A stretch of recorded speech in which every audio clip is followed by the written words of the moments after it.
Hello, hello. Tonight we're going to be talking about the Scorpio new moon and what could be revealed, what you could go looking for, what will find its way into your lap, what will be uncovered, and what is starting new. Like, where is there a deep transformation with a new start? Listen, we have one new Scorpio moon a year, and it usually does in transformation season, in Scorpio season.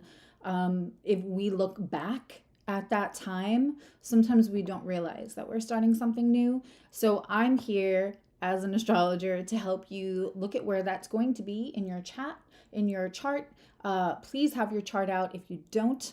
But we're going to go by rising sign, and we're going to be able to look at where it's happening in each of the houses per sign. And also, we're going to take a look at that Scorpio rulership that's in opposition right now. So both Mars and Pluto rule Scorpio, and they are in opposition.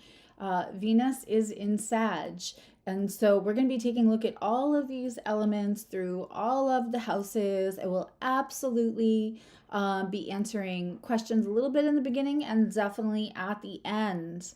Hello, April and Mary and Kina. I am popping out the chat so that I can make sure that I am keeping up with that as we go.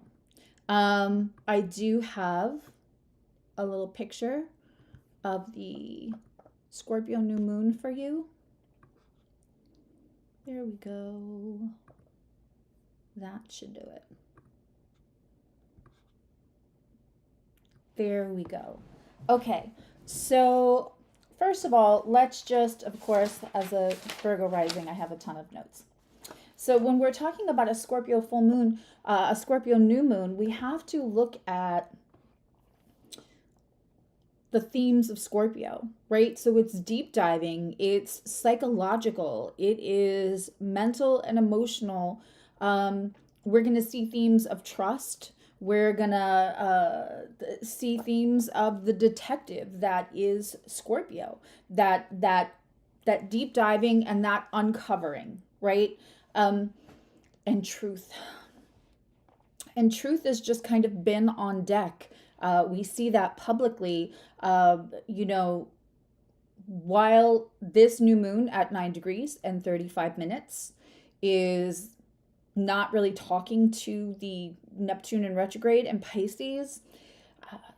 Neptune in retrograde and Pisces has been revealing truths, especially truths that when hidden are not in the collective good's best interest, right? So if it's maligning the highest good of the ultimate community, which is the world population, the good people of the everyday person, if it's maligning, if it works against the collective, and especially right now when, in the world, just let alone climate crisis, right? We have things that we need a more peaceful world. We just do. We need a more respectful world that is respectful to Mother Earth. We need to save our planet in more ways than one.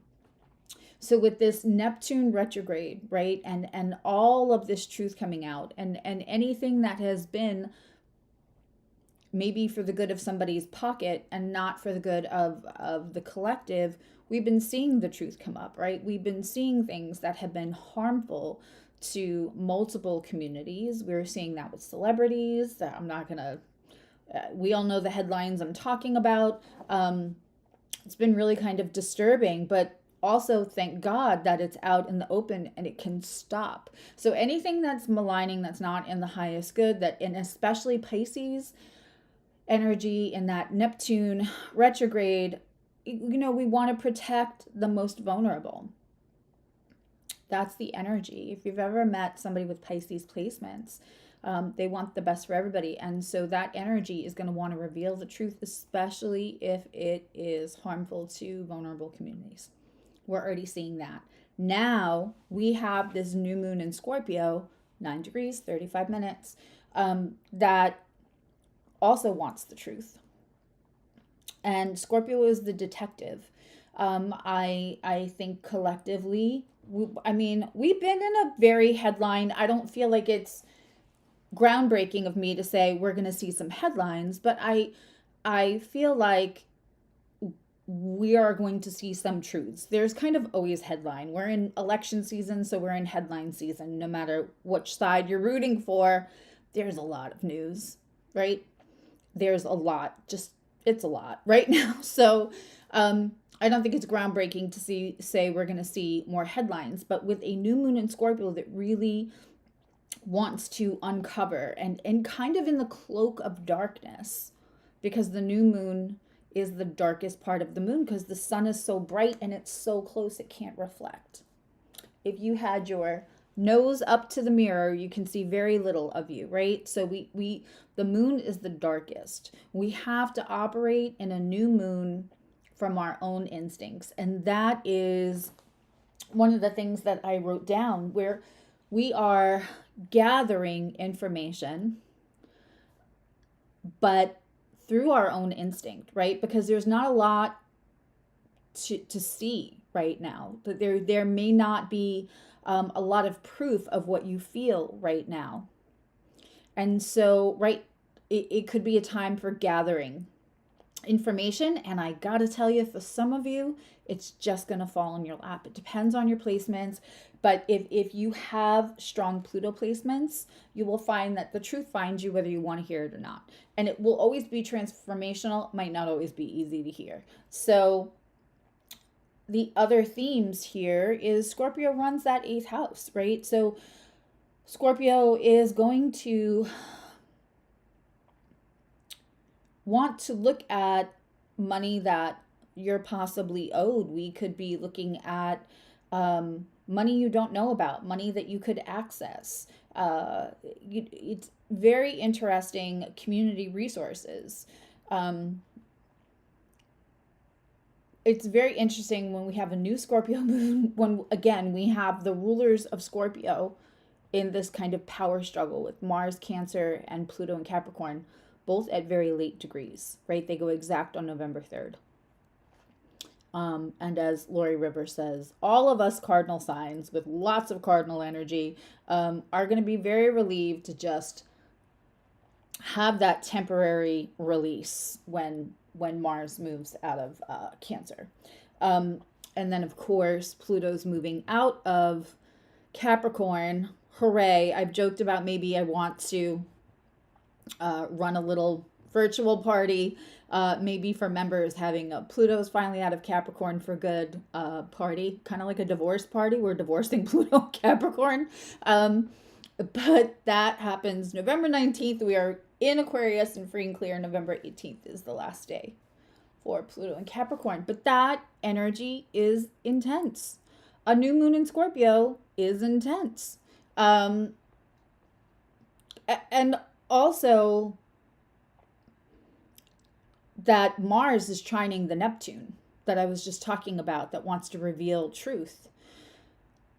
I'm going to say, for everyone listening right now, almost no matter what your sign is, there will be a lot of want with this Martian energy, right? And Mars is talking to, it's in conjunct to the Uranus and Taurus, still having a conversation.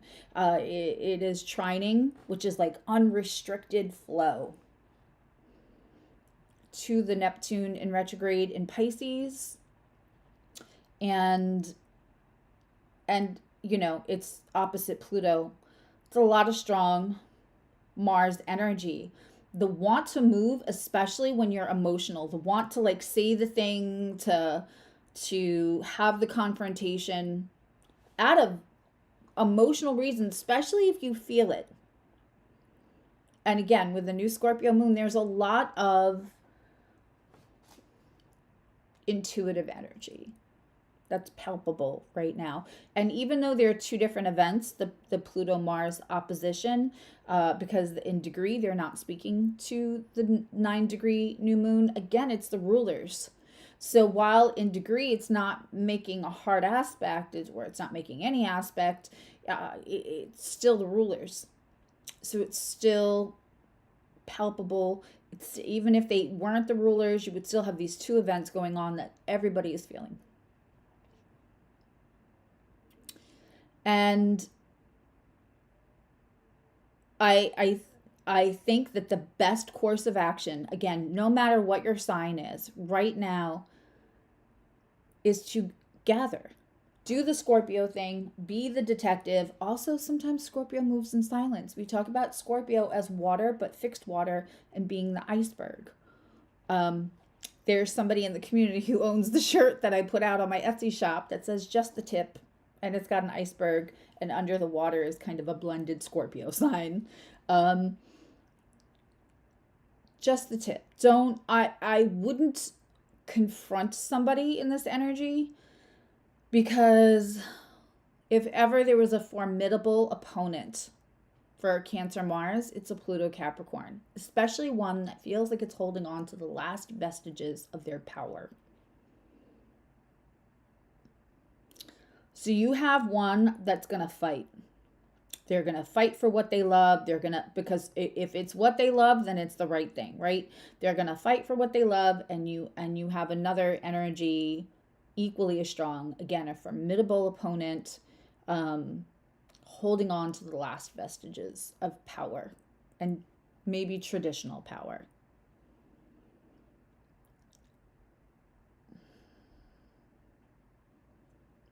And then the Neptune that I talked about in the beginning.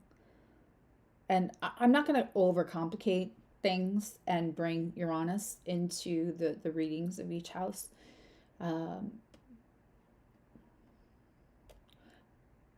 But because Uranus is still having a conversation with the Cancer Mars, and it's sextiling the Neptune, we could find out unexpected things about people we don't want to find out unexpected things about. We could have unexpected experiences that feel like they shake us to the core, and we might get a little crumb of information and we will not be able to help but deep dive. Whether that means going through somebody's phone or emails or whatever, we will want to deep dive. We will also want to react with that Cancer Mars, especially if it's somebody who feels like they've had power over you.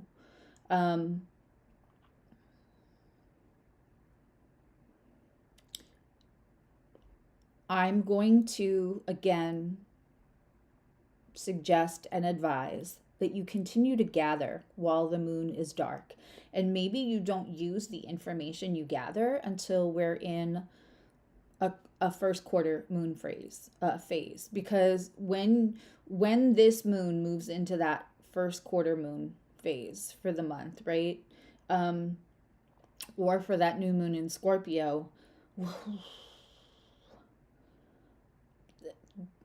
you're going to have that crisis of consciousness of whether to use the information and confront, or are we just going to use the information to clear ourselves, to let it die, give the situation a funeral, and let the transformation happen to you. Don't forget to, the moon is reflective of how we feel, our emotions, our instincts, our intuition. And the moon holds no light of its own. We only see it in the sky when it is in mirror relationship, like the first and seventh house, right? We only see it in the sky when it's directly across from the sun. The sun provides the reflection on the moon that makes it visible to us. So right now, it's too close. It looks dark and it feels dark. And so reacting when you don't have all the information, especially against an entity that has been able to hold its power for a while, may not be in your best interest. And personally, not everybody is going to have a situation where they feel like they have an enemy on the other side. It could just be the self-reflection that illuminates on the inside, when we think about it psychologically, when we feel it emotionally, when we intuit it, something that's in our way. And that very thing could be something we need to give an ego death to, or a habit death to, a money habit death to. Is there enough trust and intimacy in the places where we go for support? It could be very simple, but gathering information before you decide whether you cut off that support, whether you cut off that habit, that is going to be in your best interest. And let's just take a couple of questions before we get into the houses, and I will kind of move myself over, and you guys will be able to see the chart of the new moon. I started to make rising sign charts to put them up against each other, but it was giving me problems to kind of load all of them. So we will try that for next week. Hi, everyone. Hi, Teresa. Hi, Cheryl. Hi, DeRay. So somebody asked, which sign should we be watching for? You should be looking for your rising sign.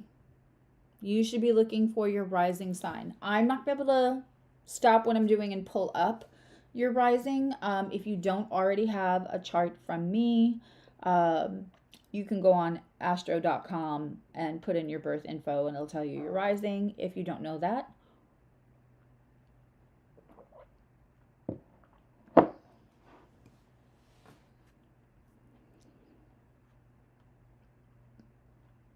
And as far as Fridays go,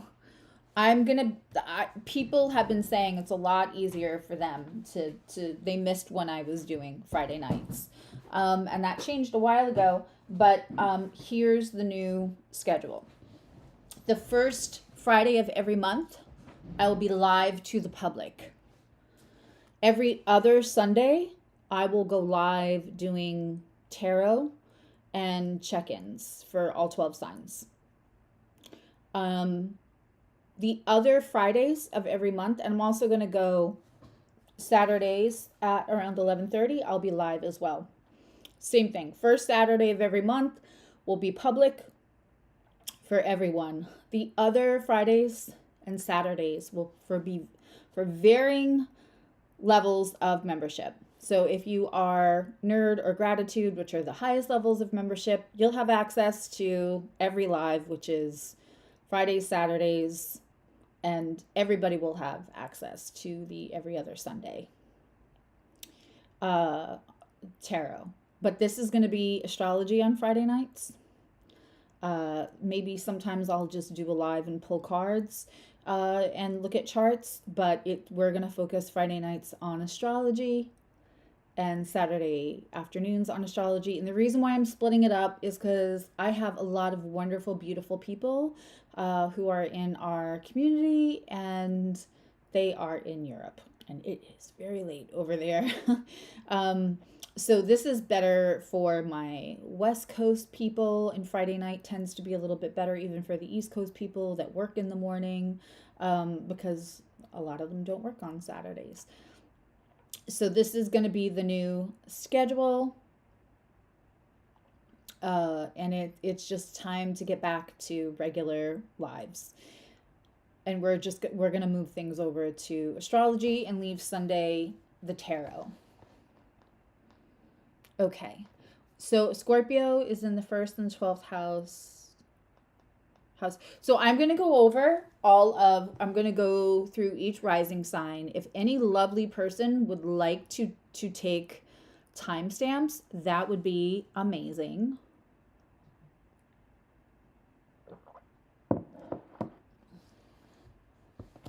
That would be amazing. If anybody wants to take timestamps, that would be great. I would appreciate it. If not, I will figure it out later. Emily is working. Juan had a long day. Hi, Tina. So if anybody wants to take timestamps, that would be great. Do I have any other questions before I launch into what that looks like in the other houses? In all the different houses.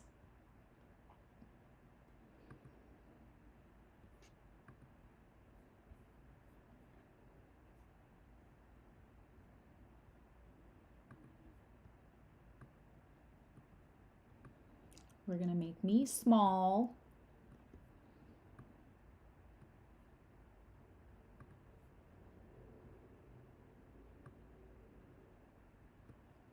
And make that a little bigger. Let me know, guys, if you can see this or if you need it larger. Hi, Tisa.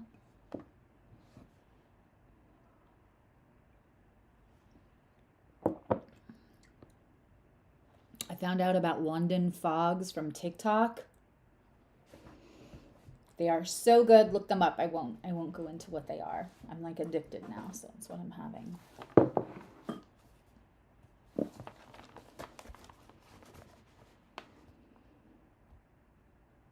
Okay, everybody can see the chart. I don't think you'll be able to see the mouse, but if you look in the 12th house here, this is just the chart of the Scorpio new moon. So this happened this morning, but we're still in the energy of it. And the thing is that because it's a Scorpio new moon and because it is, how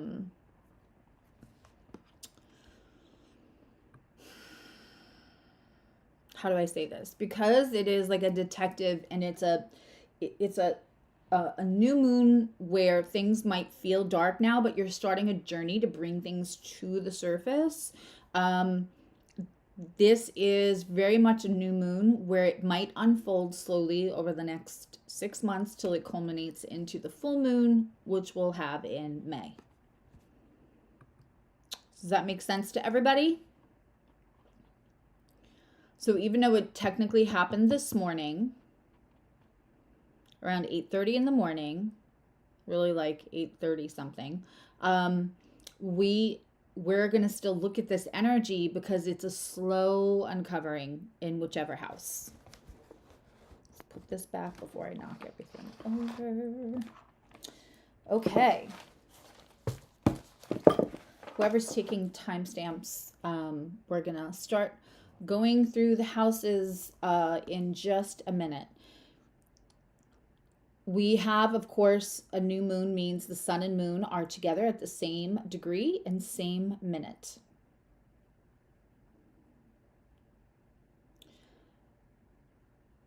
And again, the moon is only illuminated by the sun. That's why we can see it. So a new moon is in its darkest phase. It's a new beginning, but it's also a closing. You know, people think the full moon is the closure. The full moon is the halfway point. That's when we're like deciding if what we're doing is working. We're picking what's ripe and examining how we can make things better, right? So in a progress chart, that's 15 years into your new moon cycle. That's 15 years from wherever you just started a new moon. In the lunar cycle for the year that we all kind of experience and hear about on the regular, that means this new moon is halfway point, is really that full moon that we'll see in May. And then the full cycle of it is when we come back to this next year and there's another new moon in Scorpio. So you're starting and you're closing a cycle at the same time, which is intense. And then it's in Scorpio and it's intense.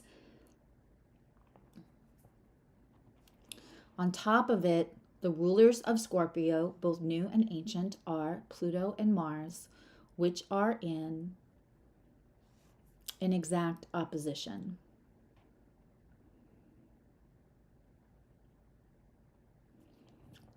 So the rulers are not really getting along very well. This is like mom and dad in a big, big fight and makes us uncomfortable and everything kind of feels darker, but we feel stuff. We know stuff. It's Scorpio. You kind of know what you don't need to see in front of you.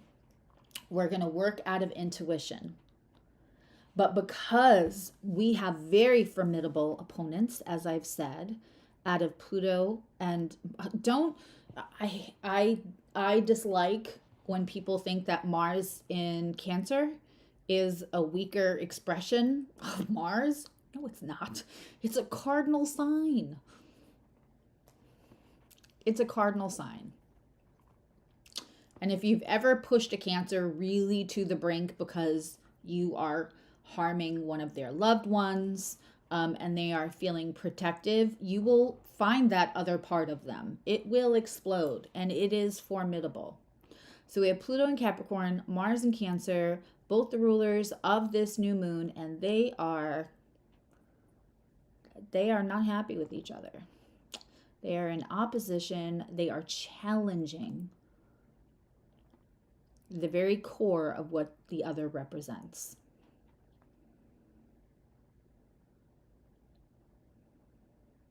But they're both real strong and intense. And so is Scorpio. So it's a new moon, but it's an intense new moon. We do have Venus, which is, it's not aspecting the new moon, and it's not aspecting the Mars-Pluto opposition. However, it is in a square with Saturn that's also in retrograde, and we're going to touch on that just as I go through each of the houses. So while this new moon may make you feel like, I know what I know, and I can't prove it right now, but I know what I know, and I don't want to continue on pretending I don't know what I know about whatever the subject is, right? But you feel it. And you may want to, again, act out of it, because that is not a chill. Mars in Cancer is not chill. You may want to act out of it. And I'm going to say,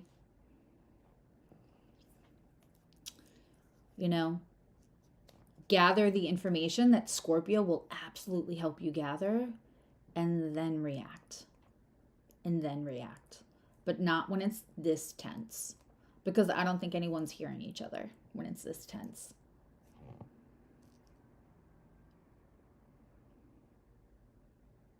I can take questions, general questions, at the end. Okay.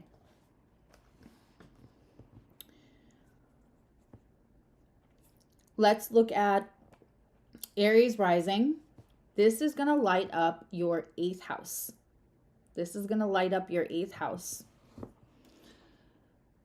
And by the way, if your rising degree is between 0 and 9, you're going to watch the sign before it. So you're really going to, if you're an Aries rising, but your rising is between 0 and 9 degrees in 35 minutes, you're probably going to want to listen to Pisces, because you might be in the 9th house and not the 8th. Okay? And that's going to go for each sign. If you're between 0 and 9 and 35 minutes in your rising degree, you may want to watch the sign previous. And so for Aries, that's Pisces. So, full circle. Aries rising, this is happening in your 8th house. That gives you Mars in the 4th and Pluto in the 10th. Again, depending on your rising degree, these are very late degrees, so you may have it in the 5th and 11th. It just depends. If you have it in the 4th and 10th in your chart right now, the Mars-Pluto opposition, this could affect and we're just talking about the Mars-Pluto opposition right now, this is going to affect the home life balance. The homework balance, I should say. This could also be even adult struggles with mom and dad if mom and dad are not together. I would definitely, if you have Cancer placements in the 4th house, if you have Cancer moon, then we're going to, hi Maricela, thank you. We are going to especially take care and see how mom is doing, how mom's reactions are to things. We're going to give mom some grace too. If you have a Cancer moon, if that is in the 4th house, you know, mom could feel extra explosive, extra sensitive, extra maybe all the things she held back, right? This is for Aries rising. The moon itself, the new moon, is happening in your 8th house. Psychological death and ego death. New moons can be like resets, right? We might want to reset our psychological and emotional approach to trust and intimacy. If you're an Aries rising, that's a strong Aries placement. If you have the rejection stuff from childhood, if you feel no one defended you, if you have a hard time with trust because of those two elements, you may let people in too quickly because it feels good when you feel like you're going to have somebody that's going to ride or die with you, right? So looking about how you let people in and how you trust people. I'm not saying not to trust people. And I'm not saying that everybody in your life is someone you can't trust. But I want you to look at the reasons that you allow trust to form and you allow intimacy to form in your relationships. If you allow the intimacy and the trust to form because it just feels validating to have somebody willing to be a person you could trust rather than them proving and showing they're somebody that you could trust over time, that's something to examine. That is something to uncover. And you may, again, get breadcrumbs of information that make you feel like, can I trust the people that I've allowed in to the deepest part of me? And again, I would not maybe react right away, but I would continue to watch and gather that info. The other thing in the 8th house is that if I were you and I had any kind of debt or any kind of financial struggles, I would be looking for programs that would help, that would become shared resources, like government grants, anything like that. I would be looking up right now. There are certain websites, and if somebody knows, please feel free to drop it in the chat. But there are certain websites where you can find out if you're owed money from the county or through taxes or whatever. I would go looking. I would play Scorpio detective and see what kind of grants could help you. I would also be looking at new rules because you might have antiquated understanding and thoughts about how you can get your debt canceled. Lots of things have changed. I would go looking to see. Go see if there are any credit companies that have had their security breached, right? Every 5 minutes, we're hearing about a security breach from places we don't expect it. Google, big places. So I would go see if any of the TransUnion, Experian, and there's another E1 I want to say. I would go look at the big three and see if they've had any security breaches. And then, do you have any credit with them? Can I get that canceled out? Go looking under the surface for what's not being handed to you on a silver platter and find that information. You could relieve some debt. You could be owed money that you are unaware of. And of course, this can bring up inheritance stuff. But I mean, honestly, that's going to be a more rare occasion. And if you don't Equifax, thank you, Teresa. Equifax, Experian, and TransUnion, I believe, are the big three. go looking. This new moon, if you know, again, working through dark, go gather that information, go work that information, because it could be financially helpful to you. When we are also having this new moon in the 8th house, you could be having very deep psychic experiences. And if you are newer to your gifts, if you are newer to those experiences, they might not come in with kid gloves with a new moon in Scorpio. So if you have an experience while you're sleeping, if you have an experience while you're awake, write it down. Don't go right for the like, am I crazy? I'm sure what you think is happening is probably happening if you're having this in that 8th house in Scorpio. Deep connections. You could feel like you're getting visited from somebody that's a crossed over loved one. And downloads, clear cognizance. Those type of things.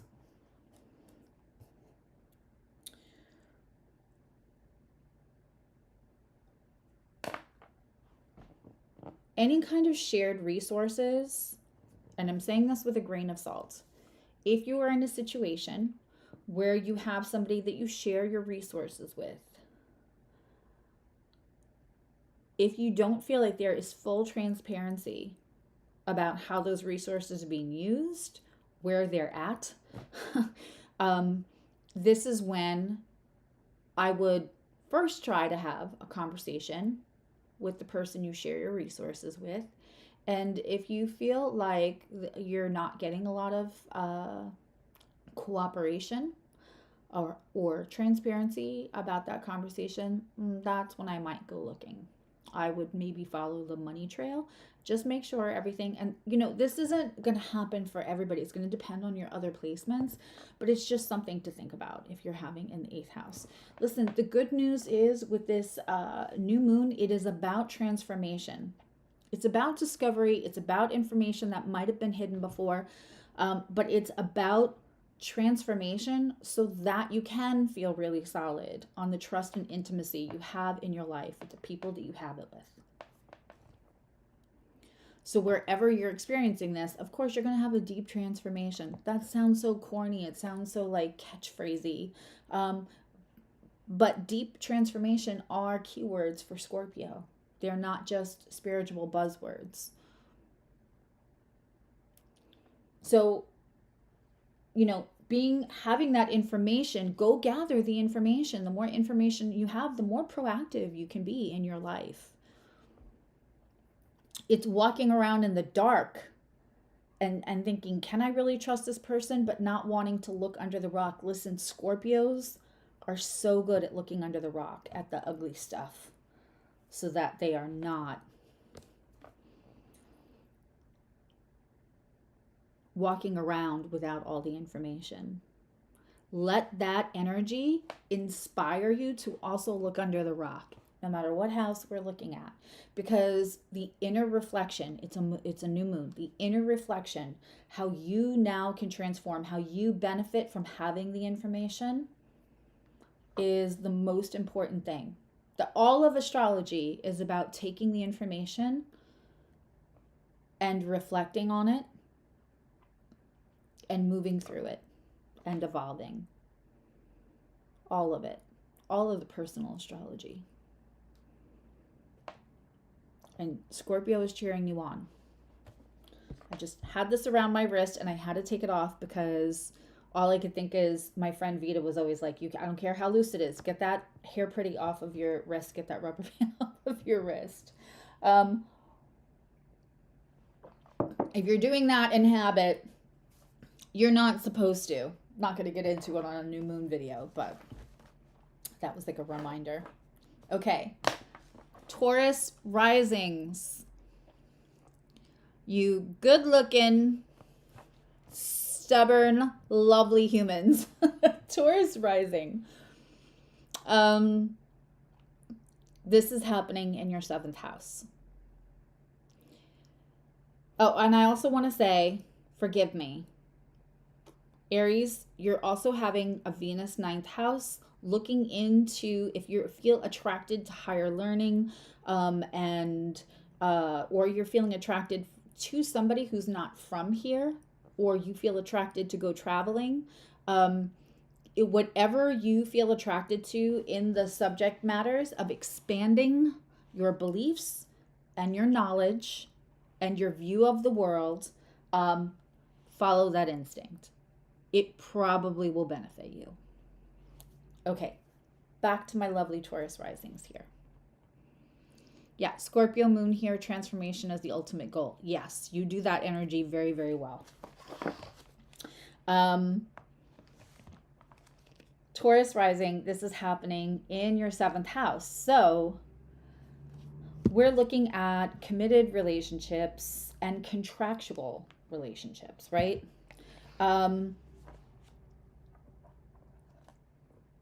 Exploring and uncovering if there is as much depth and trust in your committed and contractual relationships as you need there to be. As a Taurus rising, you know, Scorpio rules your 7th house.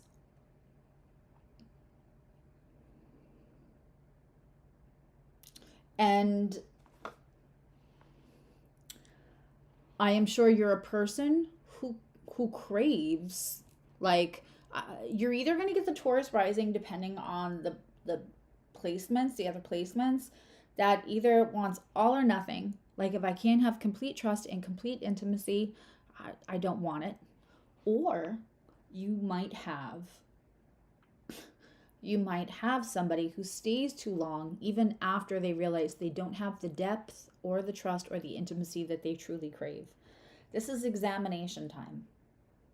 It's examination for your committed and contractual relationships, to see if they really hold the depth that satiates your soul, quite frankly. Talk about buzzwords and spirituality.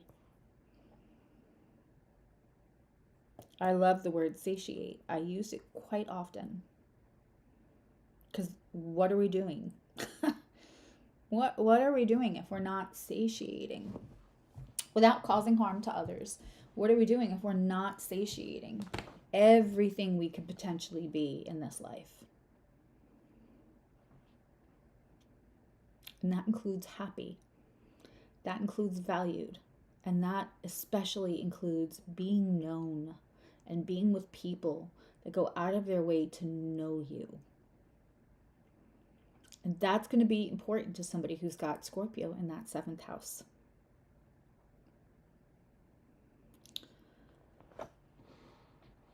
Gather the information that you need.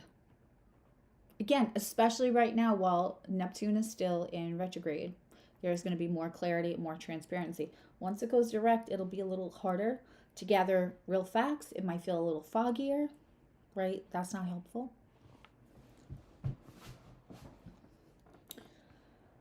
You also want to make sure the contractual relationships you have, the business relationships you have, that you have full transparency, that you have full trust, that you're not just taking somebody's word on it. Listen, if you are a Taurus rising, you can have tons of other placements. And I know that you're standing 10 toes on business, right? And getting your bag and making sure everything's stable. But you could have other placements that maybe make you trust more than you should. And if you are that kind of Taurus rising, I really want you to feel like you can ask for paper in front of you, proof in front of you, transparency in front of you, without feeling that's like insulting anyone else. Because you would do the same for them.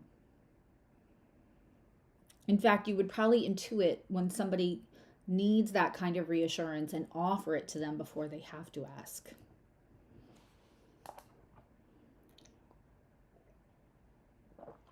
Depending on your other placements. Also, if you are Taurus rising and this is happening in your 7th house, God, my note scribbles are, I think I could never give somebody my notes. They would never be able to read. Like, I have really nice handwriting until I'm writing astrological notes, and then it's like fast and furious and it's crazy. These are now necessary. Okay, so any unresolved matters, matters of business, court matters, legal matters, open enemies, friendships, relationships, any of that. Anything that feels unresolved, again, this is a time not to attack, not to go right for the conflict, because I would say it'll be tempting. Taurus can have a temper too. It'll be tempting, but I don't think it's wise. I don't think it's prudent at this juncture. I think you should gather. Anything that's unresolved too, honestly, it could find you, depending on your placements. It could come and find you. The truth could end up in your lap, and ask for that. It's a new moon. You can do intentions on a new moon. Ask for the truth to find you. Ask for the truth to find you.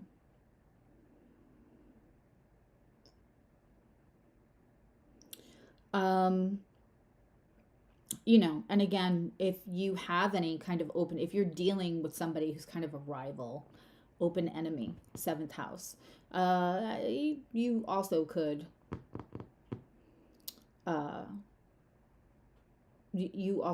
definitely have information find you, or not have to look very hard for it. But the 7th house is also the mirror in our charts, right? If you're a Taurus rising, right, that's your first house. Then the 7th house is the mirror. Don't be afraid, again, to look under the rock, to have the deep dive, and self-reflect. Allow the psychological, the ego death. Ego death does not imply that you are an egotistical a-hole.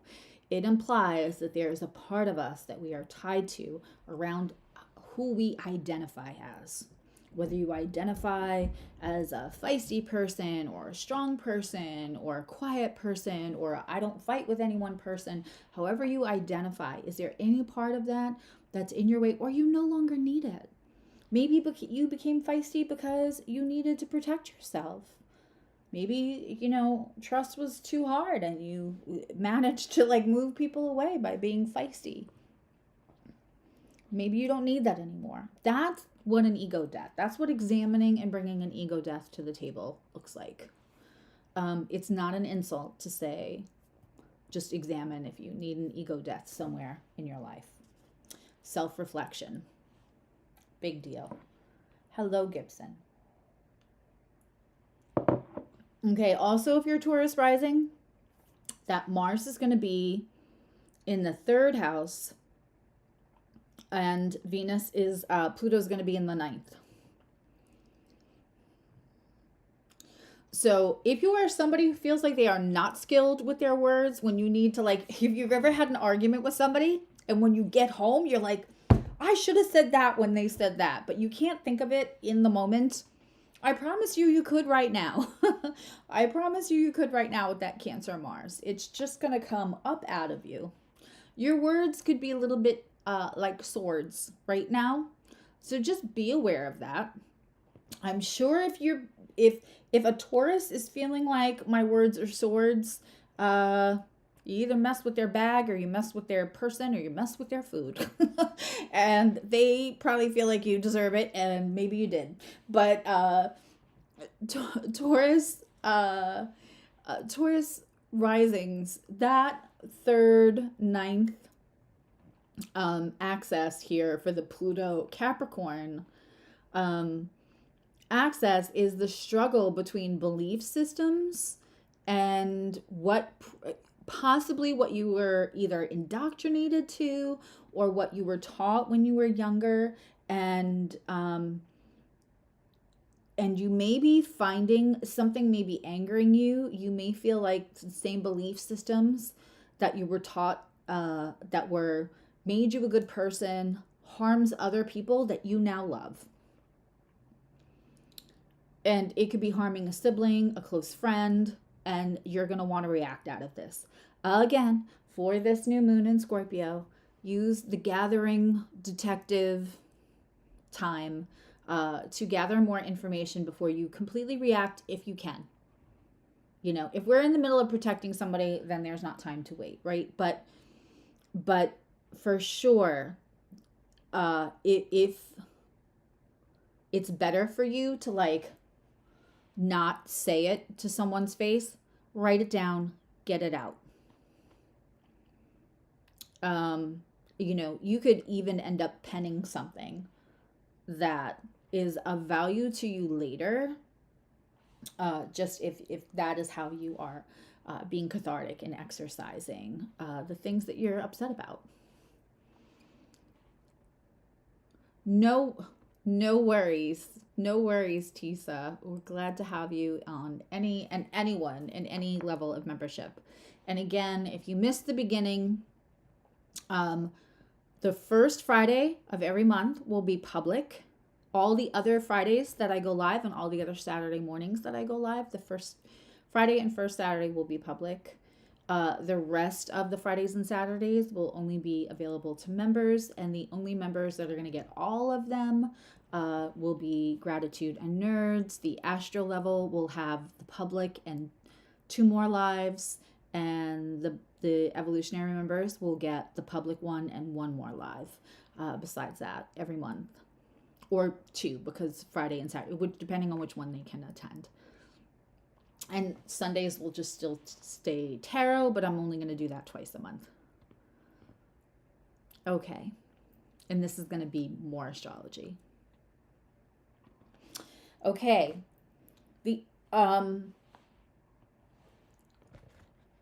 Gemini Rising.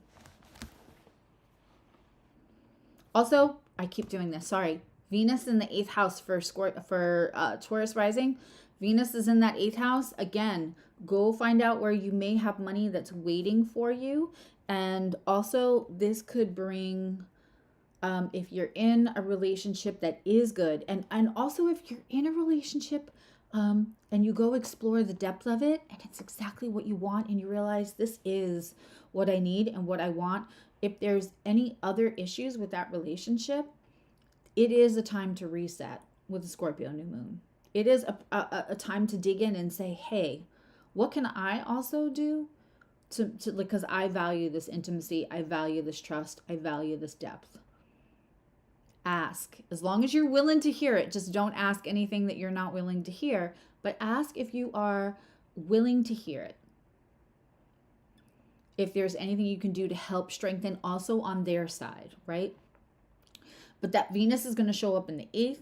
This could be a really beautiful, intimate moment. And again, Venus in the 8th house, there may be money there through shared resources, or, you know, grants, debt relief, those kind of things. And Venus is going to be really helpful and beneficial for you.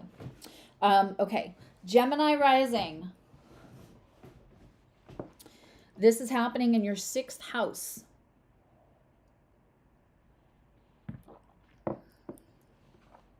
I know it's November.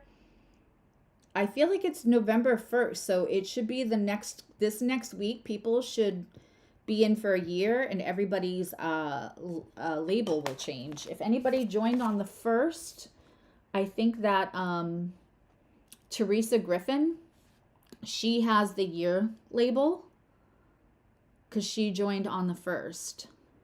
So everybody's label will be changing over to that one. If you can see Teresa's. Okay. Oof. This chair. Gemini Rising, this is happening in your 6th house, resetting and examining. I want to make sure I word this properly. Let's say trauma blocks or anything that could be holding us back from good health habits or good health now. If you are experiencing a health issue, you absolutely are experiencing that. I'm not saying it's psychosomatic. I'm not saying if you have this, you're having psychosomatic, made up things going on with your health. That is not what I'm saying at all.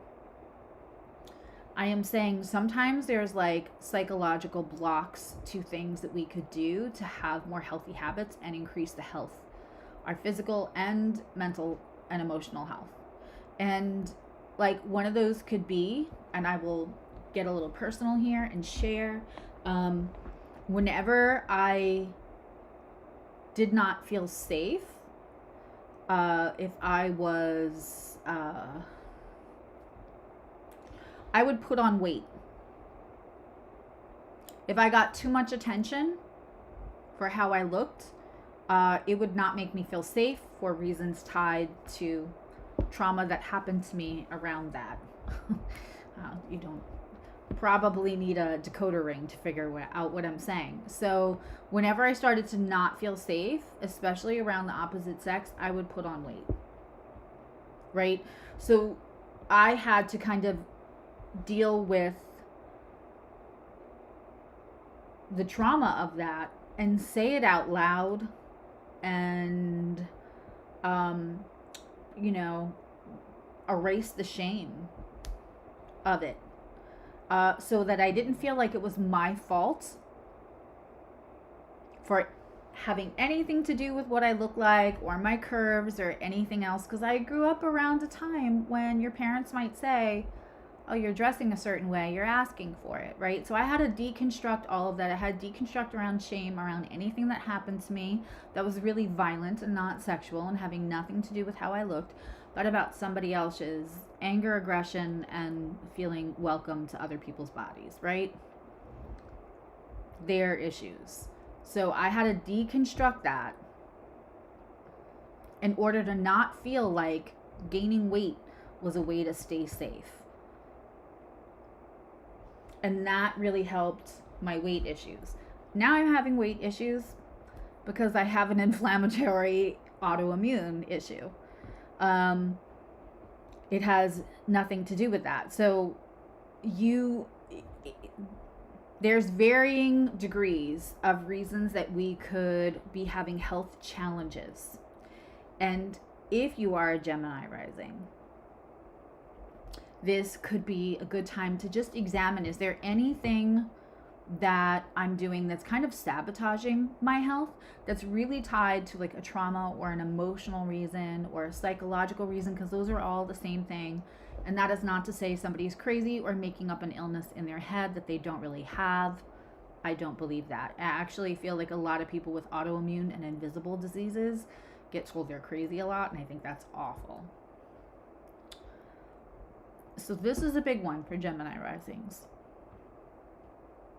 And some Gemini risings, some Gemini placements, I should say, in one way or another, feel like there's a little less safety than they should have as a child, that they somehow acclimated to. And sometimes people carry that around in adulthood, and it can affect your well-being in one way or another. And so the Scorpio moon, as long as, and I would suggest making sure you have like good, healthy support around you. If you're going to go deep diving, you want to be able to then process any information you come up with. It's not just like you're going to deep dive, come up with the information and be like, okay, everything's great now, everything's fixed, I can readjust, I can recalibrate.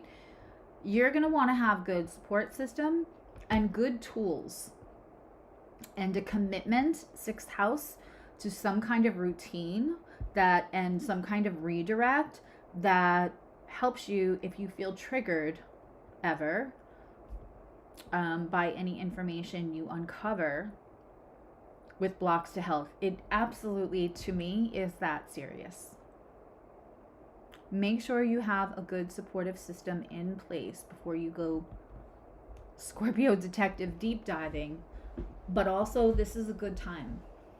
This is a good time for that. Also, taking a look, does your daily routine favor productivity and not your best health? Does it drive your cortisol levels crazy? And because it's a Scorpio new moon, I know this is like so what's obscure. This is such a weird random thing. But if you are drinking iced coffee, the first thing that hits you in the morning, you could be spiking your cortisol and also doing other things for your health, like ice being the first thing you ingest. That could be counterproductive to you. That could be the one little habit, the ice, or an iced drink first thing in the morning. That could be sabotaging your health habits or your daily habits or spiking your cortisol. Again, if your whole day is around productivity and not around and doesn't include any self-care, just check out those cycles right now for my Gem Risings. And again, a reminder, this is where you're going to have 9 degrees and 35 minutes of Scorpio. So if you are 0 to 9 degrees and 34 minutes of Gem Rising, you may want to look at the Taurus Rising reading, right? Whatever, if any sign, if you are 0 to 9 degrees and 34 minutes, you're going to want to look at the sign before. For Aries, that's going to be Pisces. Okay?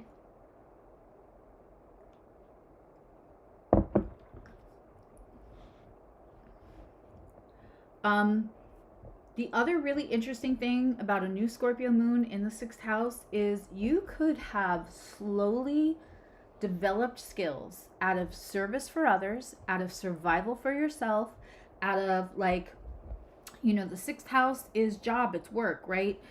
May not be career and calling and vocation, but it's job and it's work. And depending on where you're at with that, you still may have work habits that you need every day.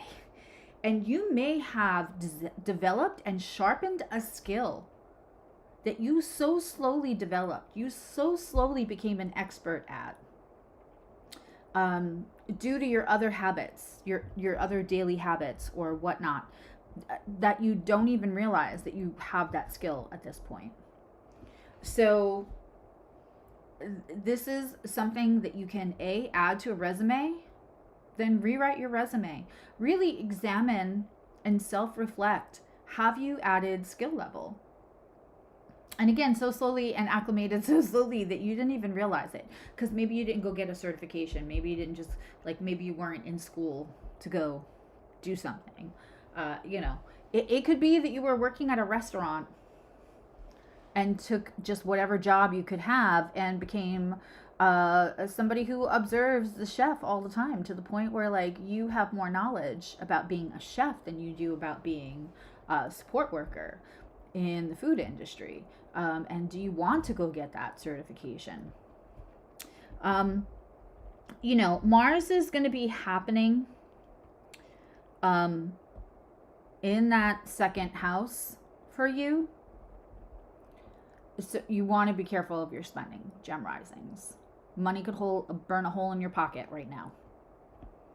Okay, and just a reminder for Gemini Risings that Cancer and Mars is it's going to be there for a while. It's going to go to 6 degrees of Leo. So just look at your house and see where it's at, but it's going to go to 6 degrees of Leo, and then it's going to go retrograde around December 6th. And it's going to retrograde back to 17 degrees of Cancer. So it's going to be in and out of that 2nd house. So, and sadly, it's going to be in your 2nd house for anyone that has Cancer, between 29 and 16 degrees. For anybody that is in your 2nd house,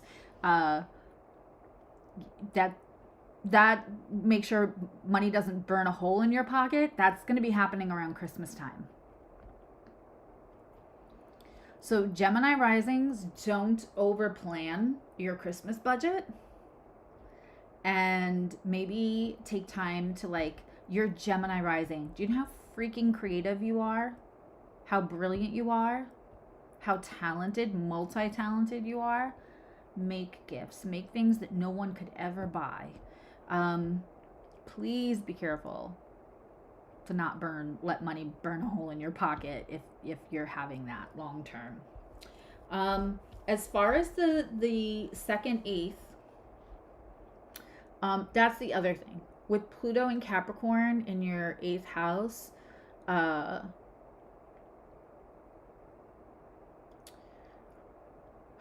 you're going to want to make sure that somebody's not coming. Like, check out, you know, right now while you can do something about a student loan or anything where debt is concerned. Please understand that Pluto, which is very powerful, is moving through that house. Great time for transformation for you. Great time for a lot of things for you.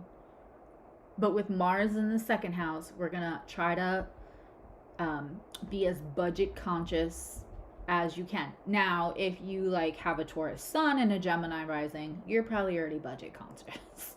You probably are. A Taurus Venus will be the same way. But if you don't, and you have maybe like a Leo Venus or you know, and a Gem rising, then you want to be careful not to spend with your heart. Make sure you're spending with your actual budget. Maybe not put stuff on credit cards. Venus is going to be in your 5th house. So not so shabby. So, you know, the value, the currency in your life might be fun. You could play some scratch-offs. And you might be gifted with a newer romance. And one that feels a little fun and a little spicy kind of thing. But yeah, it could just be a flirtation. There could be a time for you to be really creative or do something playful. But Venus in your 5th house is not, it is not so shabby for Gem rising. Or I'm sorry, Venus is in your 7th house. Venus is in your 7th house. When I was talking about Venus in the 5th, that's the Leo rising. Venus is in your 7th house, Gem rising. So this is a really nice time to feel appreciated, valued in your relationships, and also value the person in your relationship. This is a very nice time for a romantic gesture, or even examine how you and your partner could make maybe like a side hustle, some passive income together. Okay. Cancer rising. This is happening in your 5th house. Resetting and really pathways to healing, inner childhood trauma, which, you know, I'm big proponent of that. And again, I just want to say, like, I have that video, that childhood trauma walkthrough video to heal it. That's free. That's pinned everywhere. Use it every time something comes up that you may feel triggered or want to heal or want to feel more safe around. Absolutely, you know, use it. That's what it's there for.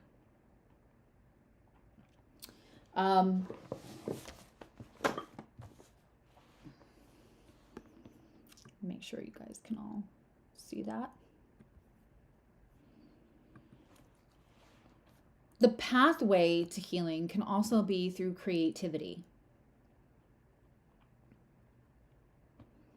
Absolutely can be through creativity in that 5th house.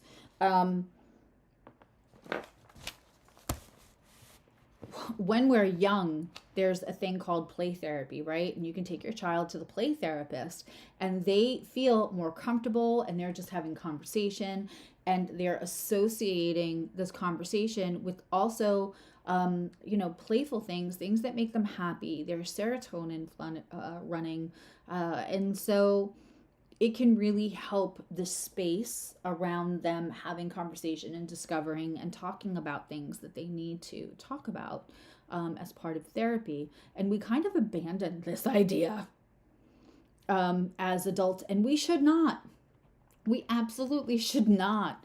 You know, if one, obviously you want to have support around you, but in a playful, nurturing way, this is a really great way. This is a really great time to just take notice, write down just one thing that you want to heal from your childhood. And I want to make sure I say this, especially because it's Cancer Rising. And for most of Cancer Rising placements, you love your mom. I have a Cancer Rising child. They love their mom. And even my other two kids will not dispute that. Like the hugging, the like, you cannot say, even my brother who has teased me his whole life, he sees it as a sign of affection or a hug. The last time he like went to go tease me, my 15-year-old was ready to like cut him. Like, you don't, like, are you making fun of her? Is she okay with this? Like, he's watching you cannot mess with his mom. So I know the Cancer Risings, like, you love your mom, right? Sometimes it's as simple as the psychological understanding and coming to terms with, you can love your mom, and your mom could have tried to do the best that she could for you, and still somehow some childhood trauma slipped in there. And it is not disrespectful, nor implies you do not love the shit out of your mom, just to examine. And I feel like that's a really important part to say out loud to all of my lovely Cancer Risings with your beautiful smiles and your cheeks and your gorgeous watery eyes. We still can examine, and it doesn't say I had a terrible mom. And so you can do it in a nurturing way. You can do it in a playful way. On the other side of that, if you are a parent right now and you are willing to hear it, and you have to make sure that you are willing to hear it. If you are willing to hear it, sit down and have a conversation with your kids if you have them. Ask them what trust means to them. Who they trust, who they don't trust, what makes them form the idea of who they can trust and who they don't trust.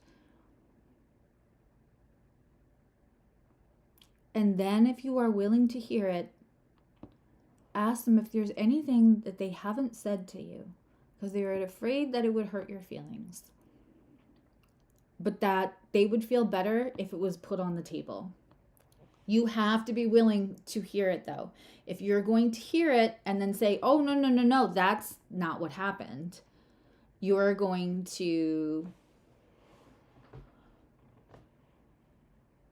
dismiss the very thing that you just asked them to be transparent and vulnerable about. So this is an excellent time to ask your kids the hard questions, but you absolutely have to take your own temperature first and make sure that you are willing to hear it and accept what they're hearing, and not just immediately go and defend it right away, so that you can get to a place where you can absorb through their experience how they experience the same thing. You could have had the best intentions in whatever situation they may bring up. It doesn't mean that they didn't experience it a different way.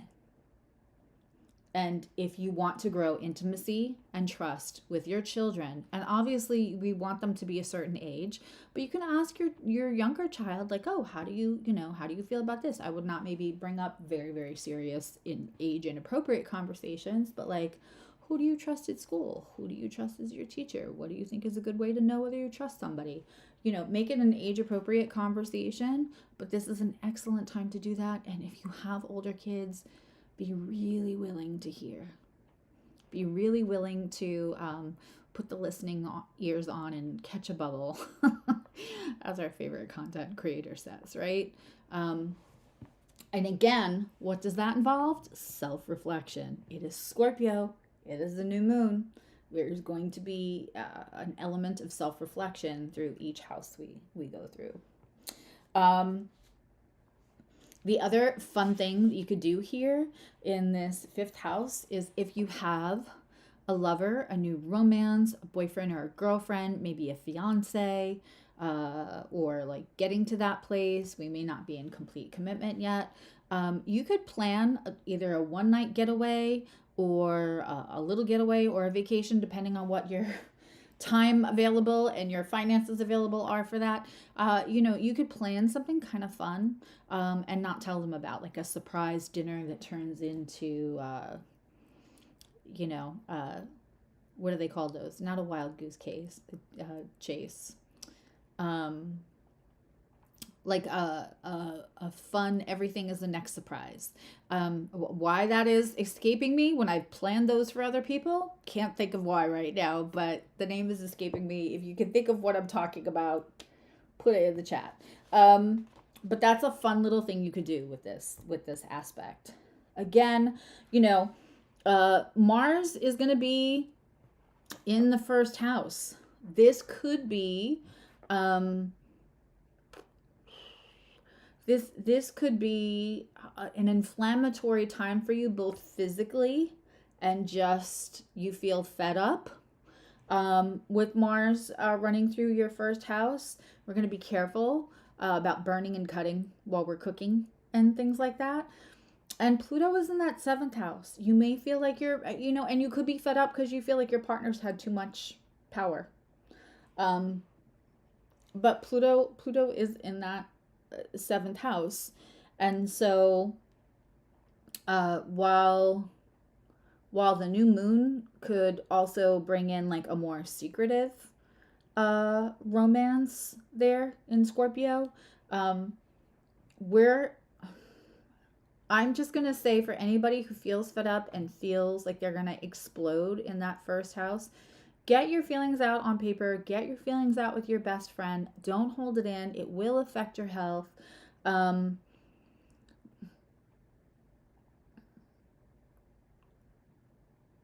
This too shall pass. This opposition shall pass. Maybe don't fully execute the way that you want to react to it right in this moment. Maybe you wait until Mars is moved out of your first house. While Mars is going to be retrograding in Leo and Cancer, please, you might want to look at what you're eating if you feel inflammation. Like, a London fog. There's steamed milk in my tea right now. But I'd probably be better off drinking almond milk. I don't love it in my coffee, but I know the second I do that, that's when the bullfrog neck comes in. Like, I'm aware, right? But so this is a time where you're going to be careful of inflammation in your body. Be careful, like I said, of burning and cutting yourself when you're like cooking and whatnot. And this too shall pass because Pluto is going to move into Aquarius. It's not going to feel the same. Even if it stays in the 7th house, that Pluto in Aquarius is going to want to find solutions rather than it has to be the way I think it is. So if you're in a committed relationship and everything else is right, and it just feels like a power struggle, again, make sure don't hold it in because it'll affect your health. Make sure you're getting it down on paper. Make sure you're telling your best friend. And then, this too shall pass. Also, with the Cancer Rising, Venus is going to be in that 6th house. So you have opportunity to form new skills, to possibly get a raise, especially if you're not already working for yourself. And I mean, you also could end up having like a stray animal kind of find you and now you have a new pet. But there are a lot of benefits to having Venus in the 6th, including if you are having inflammation, you could find a remedy for it very easily with Venus in the 6th. While Venus is in the 6th, take advantage of the self-evolution and take advantage of possibly asking for a raise or finding yourself a raise. And also just it's beneficial to your health. Okay. If you are a Leo rising with your good hair, this new moon is happening in your 4th home. The first thing I want to say to you is whether that's somebody you live with in the home, whether that's partner in the home,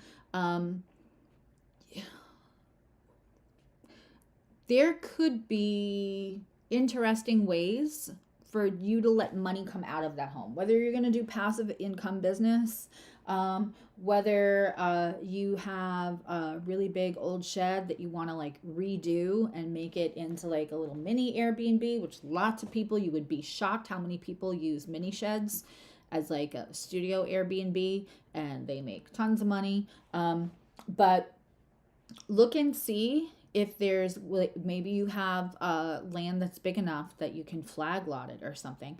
But there could be ways to extract money from your home. If you're looking at like selling or moving or anything like that, again, right now, I would feel, especially if you like just don't like your neighborhood or whatever, I would use this as a gathering time and not an action time. But that's just a random fourth house little extra benefit. And there's tons of ways. I mean, you could grow lavender and sell it. You could have certain things and put a little farm stand thing at the end of your drive. Like there's a million little things. But there could be ways, because Scorpio is still a money access sign, there could be ways to just kind of extract or find new ways and examine and explore and gather the information around new ways to have money come out of that home. A shared resource. Okay. The other thing is here, which is very interesting, which is I know something that is like almost, I mean, it's been trending for a while, but find out about your ancestry. A couple of reasons why, and Scorpio energy will so appreciate this, right? You may be a little bit of a black sheep. If you have Scorpio in your fourth house, you may feel like you're a little bit of a black sheep. When you have Scorpio in the third house, you might have a difficult, I mean, which we'll talk about when we get to the Virgo rising. You may have a little bit of a difficult sibling, or you could feel like black sheep also. But this is also a fourth house transit. And so exploring ancestry, finding out that you had a great-great-grandmother that ran an apothecary when everybody's making fun of you because you're all up here with the dragon's blood and your incense and your crystals, and then finding out you had a great-grandmother that was probably a witch if she had an apothecary, or like, finding out anything. If all your family is full of teachers and you wanted to be a taxidermist, and everybody else thinks that's weird, you could find out that you had a great uncle that was a taxidermist. It could be something that makes you feel like not less of a black sheep in this current time, but proud of. It could make you feel like this is where it comes from. Exploring ancestry in general right now, you will probably find out a lot. That Scorpio new moon detective energy is almost going to be like a research assistant for you. Very, very interesting. You just may have commonality with an ancestor that you had no idea, and it's going to embolden and empower you. So starting a journey to like fact finding around that is a really good time for Leo risings and having this in that fourth house. It'll kind of just give you more permission to be black sheep. Although if you're a black sheep, you probably gave yourself permission a long time ago because nobody else is going to hand it to you. The other thing about fourth house, Scorpio new moon, is you could uncover deep emotions. You could have psychic downloads or psychic hits. Repressed memories come up about early environment stuff. There could be very deep emotions that come to the surface, and kind of like when I say breadcrumbs of info, it may come up through dreams. It may come up through intuition. You may not be able to back it up right now, but again, this is where we're gathering info. We're not reacting. And you may, even though you're a Leo rising and you're probably, you can be social, you still have Cancer in your 12th house, right? And you know how to cocoon when you need to. You know how to kind of re-energize. But if that sun, if you're a Leo rising and the sun is in, not the sun is in the first house. If you're a Leo rising and Leo's a majority of an early rising and Leo's a majority of that first house, you may feel a little bit more inclined to cocoon, to stay in this weekend, and just make a sanctuary for yourself, whether it's one room in the house. I had a reading the other day with somebody, and sometimes life is just a lot. We all have those times where it's like, oh, and another thing's happening. Great. And I was saying, like, I don't care if it's your kitchen pantry. I don't care if it's the laundry room. Like, load a private space where you can kind of escape to, because you have to go do laundry, or you have to go, like, rearrange the pantry or whatever. I mean, obviously the pantries are going to have snacks, but have something in there for yourself. Like, go watch something on your phone. Having a sanctuary in your home, if you live with a lot of other people, figure it out. Find a small room where it's okay if you're in there for, even if it's a few minutes, but you're going to want to have, for the next 6 months, you're probably going to want to have like a space and a sanctuary. And if you live by yourself, that could mean making a space in your home, whether that's an apartment or a 6-bedroom house, where you're not reminded of things that need to be done, where you can really be sanctuary, because when you're looking around the room, you can't relax because you're like, oh shit, that's right, I have to do that laundry, or I have to send that note. Trust me on this. Form a sanctuary for yourself in your home. This is also going to help when these deep emotions come up and you have some place to process.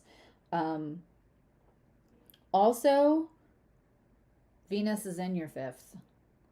You could have new fiery attractions. There could be also a new romance on deck for you. But for Leo risings, if this comes in, I don't think this is coming in how you expect it to and who you expect it to. You could be attracted to somebody that outwardly you would not think, and it might not feel as palpable outside other people might not pick it up, but you cannot stop thinking about this person if you're single and that's what you're looking for, like a new love.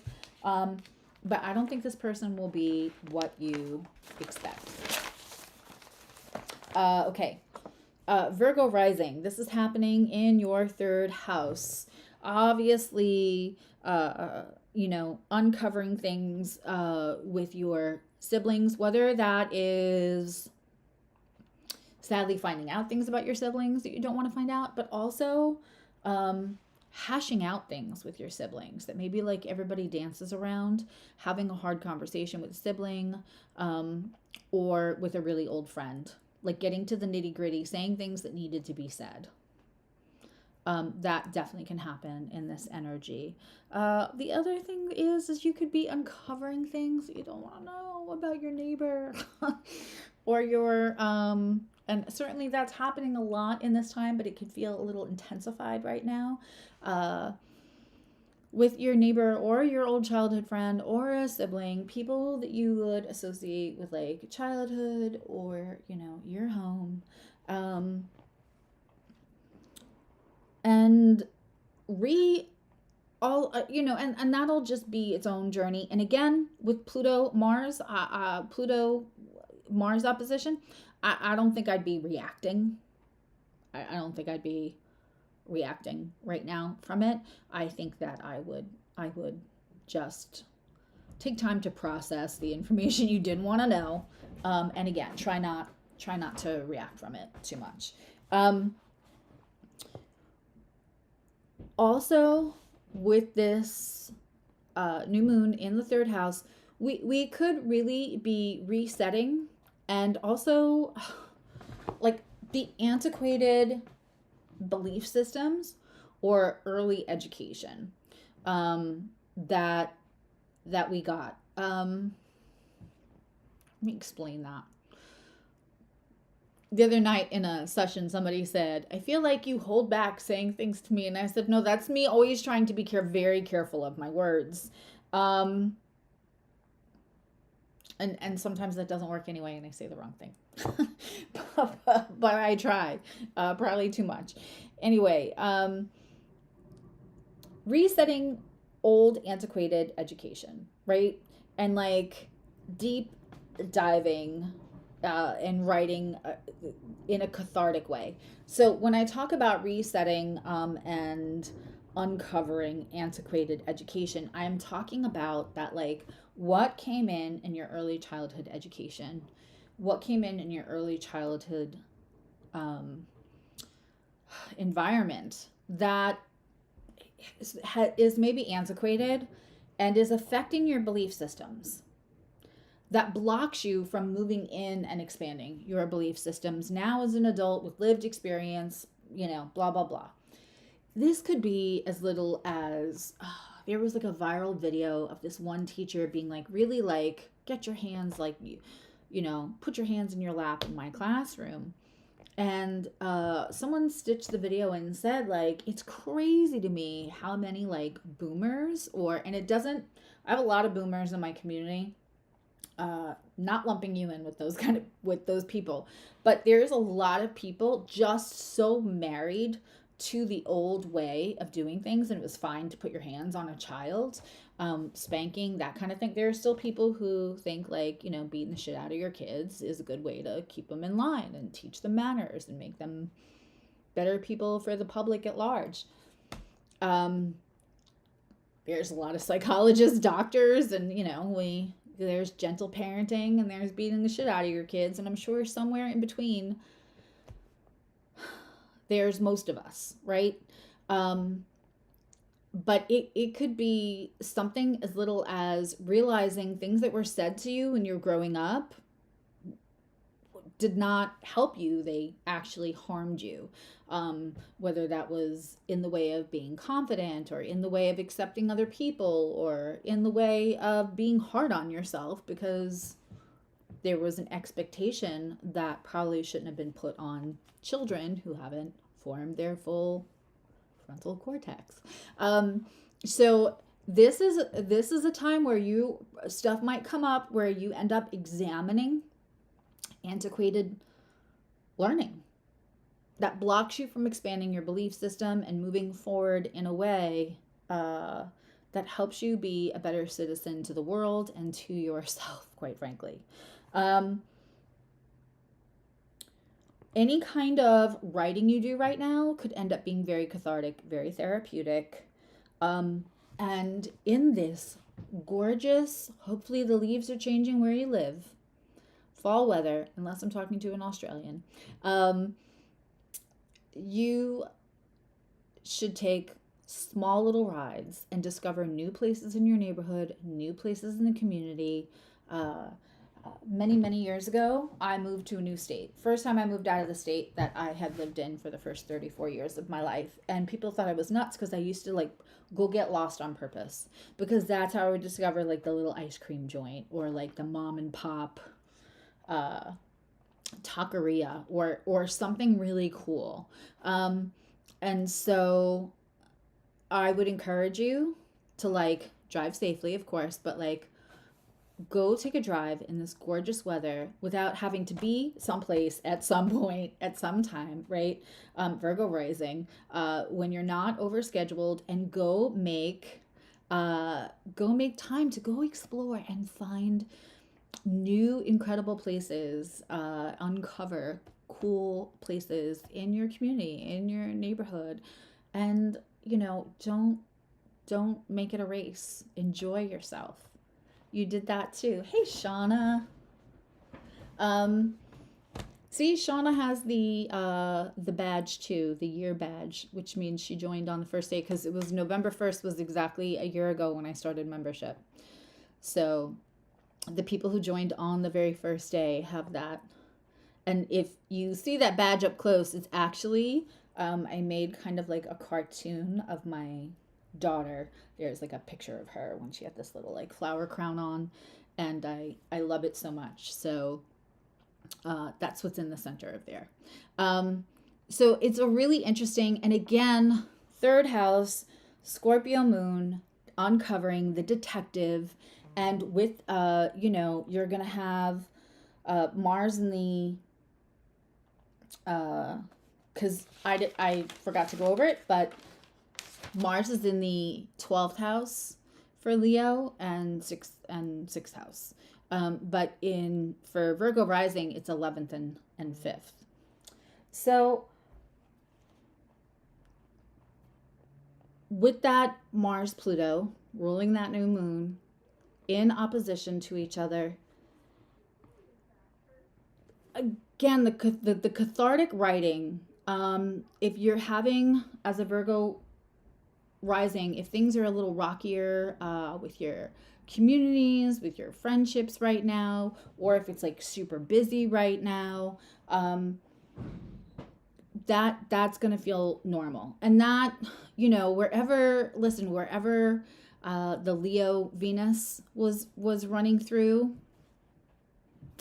year ago, you're going to have that Mars retrograde through the same house. So if that is your 11th house of long-term plans, be flexible. If that is your 11th house of friendships and communities, leave gentle space both for yourself and for the other people in your community. Things could feel a little hot and heated, and there could also feel like power struggles with kids right now. Hi, Adva. And so we're gonna give that some gentle space. It's not the time. You're gonna want to, again, I heard you come in, Lee. We're going to take the time to let that Scorpio moon do what it do and be the detective, right? And gather the information. Now is not the time to react for you, Virgo risings. Again, I talked about a little bit for the 4th house for Leo rising. You could be a little bit, if you've got Scorpio in the 3rd house, you could be a little bit of a black sheep in your family. And so when we're talking about uncovering things in the 3rd house, there could either be a transformational thing where that not only have you already, I'm sure you've already given yourself permission to be the black sheep if you've had 3rd house Scorpio your whole life. But again, you could find benefit in it. Or other people could find benefit in it where they found confrontation in it before. That's a little side note. If you are a Libra rising, this is happening in your 2nd house. New moon in the 2nd house, not so shabby. We could be gathering information right now, maybe not executing yet, but we could be gathering new sources of income. Transformation around what sources of income look like. With somebody you trust, somebody that you feel like you want to share financial resources with. That's an intimacy in its own. We're going to also examine how we see our own worth, Libra risings. What can we do to embolden that? And where can we deconstruct, transform, give a death to anything that's blocking our sense of value, our own sense of worth? Now, again, we have the rulers of this Scorpio moon in opposition to each other. So, wrong page. So we're going to have,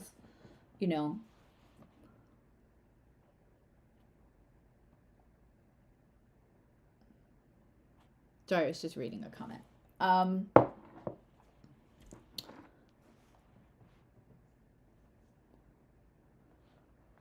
We're going to have Mars in the 10th. We're going to have Mars in the 11th. No, Mars in the 10th. We're going to have Mars in the 10th, which could be a little ouchy with people that we work with. This could be when your workmate, your work bestie, all of a sudden there's conflict or there's something going on. You may feel emotional about it more than just this is bullshit because you're at work, right? This could be, and that's why I say it's not just confrontation at work. It could be confrontation from somebody that you least expect.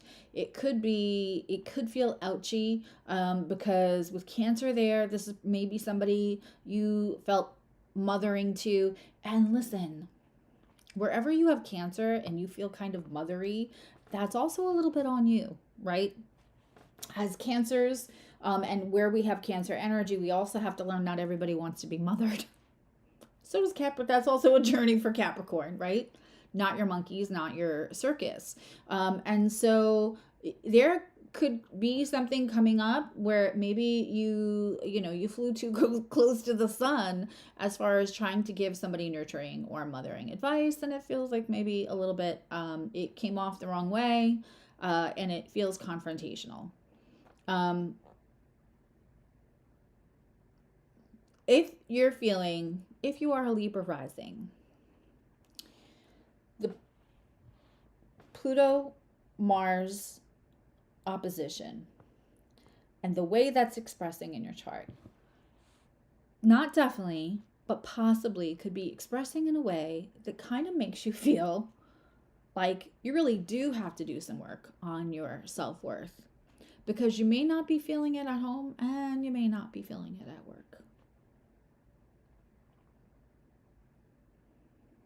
Your environments just may not be reflecting any of the work that you put into yourself, or who you're trying to be, who you're, going out into the world to try to be. And for a Libra rising, that's probably going to be a little unsettling, because you're always trying. Never met a Libra rising that wasn't always kind of trying and putting a lot of other people, not first, but certainly up high in the priority list. And so I've been waiting to talk about the Pluto-Mars thing kind of after I'm reading the house that the new moon is falling in. But this one feels really, really connected. This one feels really, really so intertwined, so interweaved.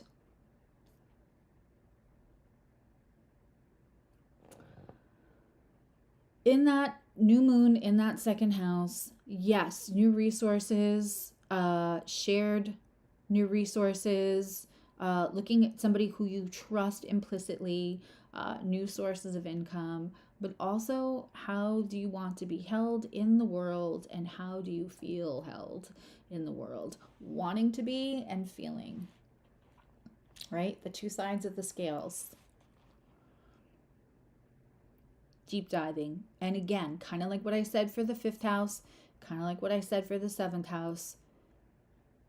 If you want to ask questions, when you feel like this is how I want to, or this is what my intention is when I interact or exchange with people, how I want to be held in the world, but this is how I'm being held in the world, and they're conflicting, they're not aligning, then you also have to be ready to answer questions and be in the space to hear the answers, even if they're hard. Because the self-reflection in a Scorpio new moon asks us to deep dive. And it can't just be deep diving into other people's stuff. We have to deep dive into our own stuff.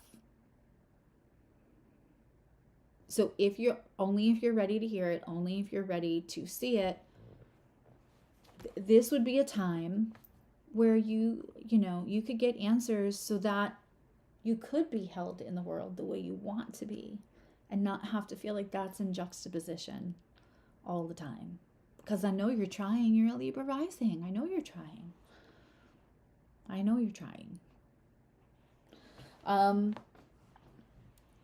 Venus is going to be in the 4th.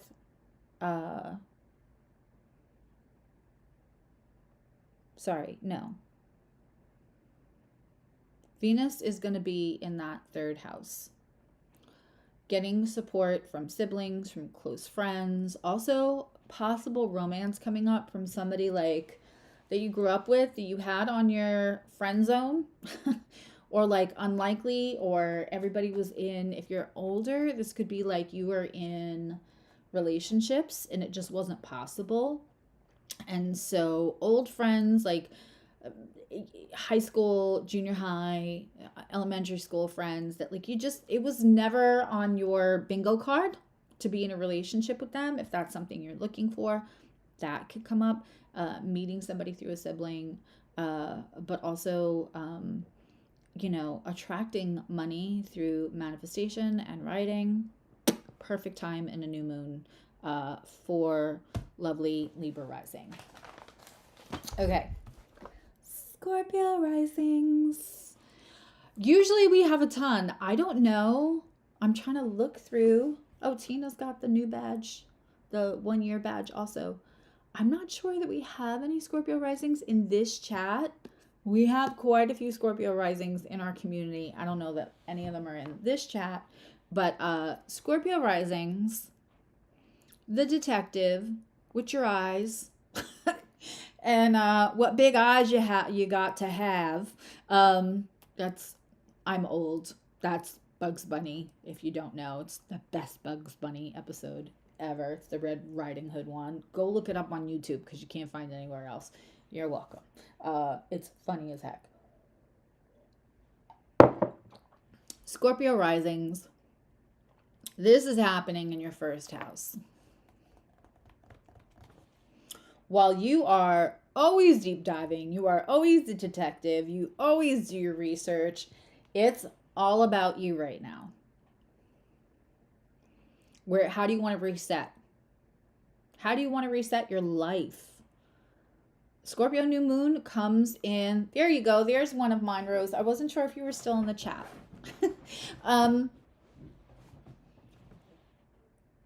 Yeah, apply that deep dive. Apply that Scorpio rising. Apply your research into yourself, into your life.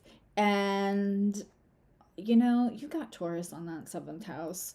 I know that you're giving, and I know when you bring in somebody into that 7th house in any kind of committed relationship, contractual relationship, I know that you are good to them, right? This is time to do all your research and focus on you. And if you want to change your whole fucking life, you can. How are you making money? Who do you want to make money with? What do you want your life to look like? What do you want your appearance to look like? You can transform all of it if you want. And again, gathering information right now. You may not want to execute this minute. I'm going to say if you're a Scorpio rising, and I said this in the beginning, but the new moon is still dark, and because it's Scorpio and we're in research and gather mode right now, you might want to give it until the crescent moon or the first quarter. Especially, again, with your rulers, Scorpio, the ruler of your rising. Not just this new moon, but your rising are in an opposition, in a power struggle. So execution, I said it in the beginning, no matter what sign you are, I would gather and then execute or react, especially because Cancer Mars is a very reactive sign, right? And with that kind of formidable opponent of the Pluto and Capricorn, that could be a power struggle, that could be an uncomfortable conversation, that could be a lot of things, and I don't think people can hear each other with this energy right now, as well as possibly other times. That doesn't mean it's unilaterally happening, but it certainly could.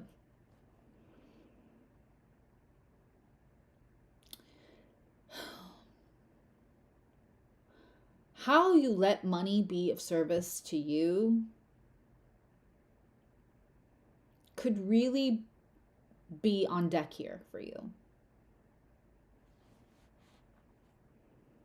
How you let money be of service to you, how you want to transform that, your psychological stance around money.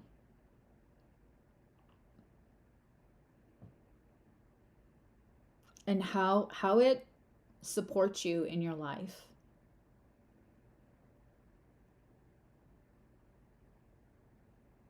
You could also really be transforming how you look right now on a deeper level. I mean, I don't know if this is obvious. If you're Scorpio rising and you're not a tattoo person, just ignore me. But if you are or have wanted a tattoo, this could be a time to go get that tattoo. Something that's deep and meaningful. Like not no regrets across here. Unless that is deep and meaningful to you, but I don't think it is if you're a Scorpio rising. But yeah, transform your whole fucking life if you want right now, including what you look like.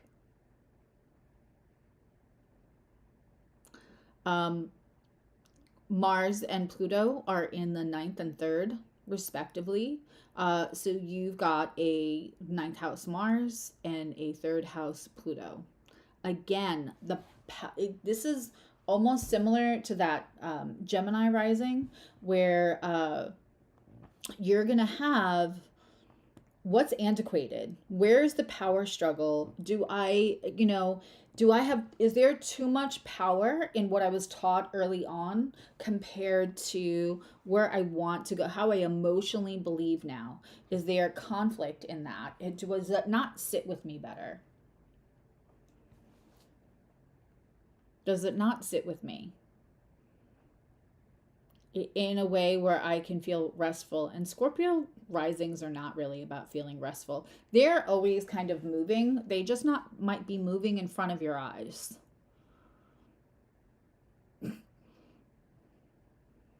They'll make moves quietly.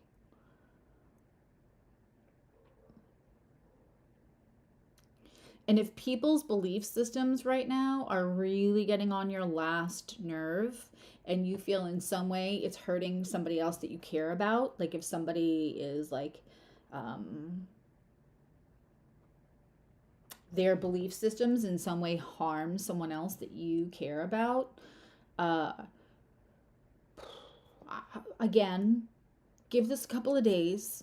It's evening of November 1st. On November 3rd, there's going to be a little bit of release when we move out of Cancer and Pluto in this 29 degrees. And even when Cancer comes back into Mars, when we have the retrograde, Pluto will be well into Aquarius, not well into Aquarius, but enough into Aquarius where we're not going to have that juxtaposition again.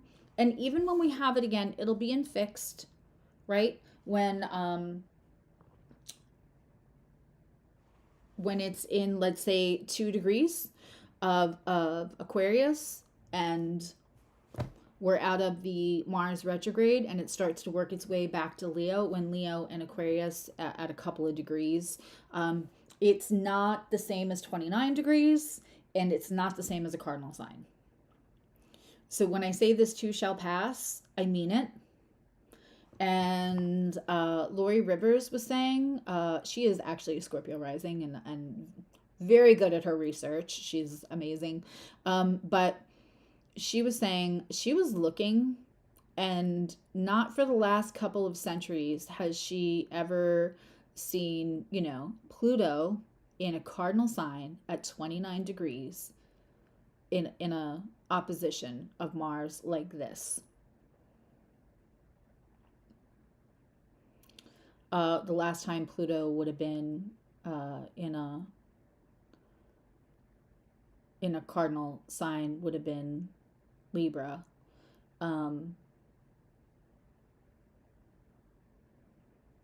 And not having also, the nodes in cardinal signs. It's a lot of energy right now.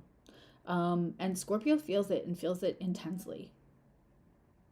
And again, if you are 0 to 9 degrees and 34 minutes of Scorpio rising, then you're going to want to watch for the Libra rising. That's probably going to be where this is going to show up.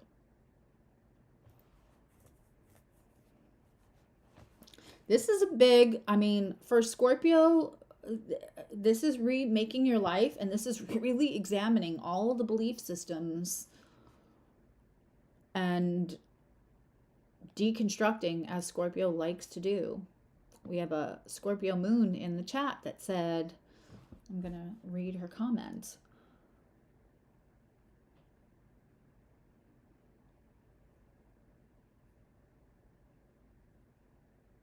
That she's always re-examining. She is always, you know, transforming is the goal.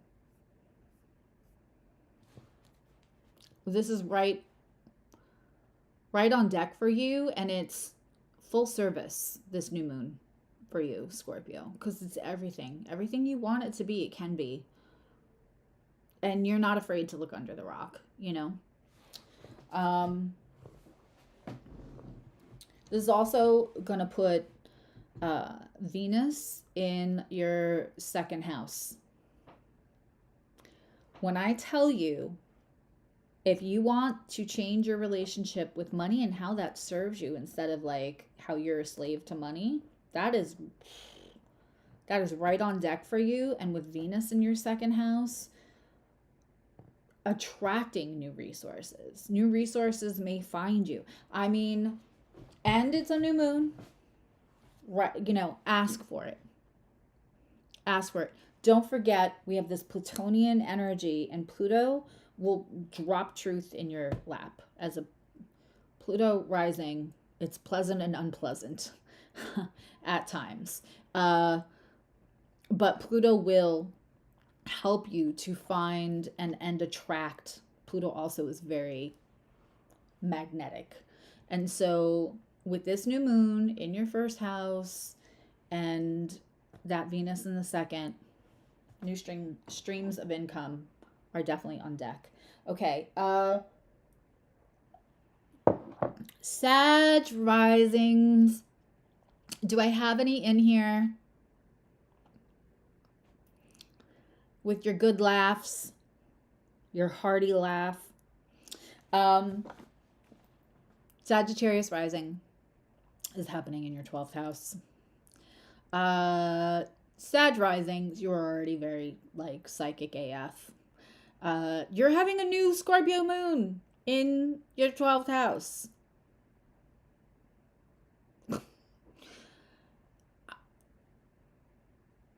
I mean, have your own personal seance. Seriously, visits from crossover loved ones, maybe gathering information about what does mediumship look like, because you might discover it. If you know, mediumship is not connectivity, intuition, and some kind of gifts are available to everybody. Mediumship is different. That is a very special skill that has to be learned and honed. But you know, you're already a Sag rising. You're probably a little clairvoyant. You're probably a little clairaudient. Just saying. So, and if you have any other Sag placements, so, and if you have any children that are Sag rising, please, and if they have any other Sag placements, check in with them to see if this new Scorpio moon isn't bringing them, like, you know, visitors from great grandma or something. It's very, very psychic. It's very, very psychic. You could also be transforming. You could also uncover your hidden enemies. So, like, if you have somebody that you thought was your friend, you could uncover right now that they are not indeed your friend, or they are working behind the scenes in a, you know, unsavory way. You've been getting song communications from dad. You know, write them down. I had a really dear friend tell me once, because I was like, I'm hearing music, but it's like muffled music. It's like, sounds like it's on a radio. And she was like, write it down and write the time. Very good advice. Because I realized it comes at certain times of the day for me. So, yeah, write it down.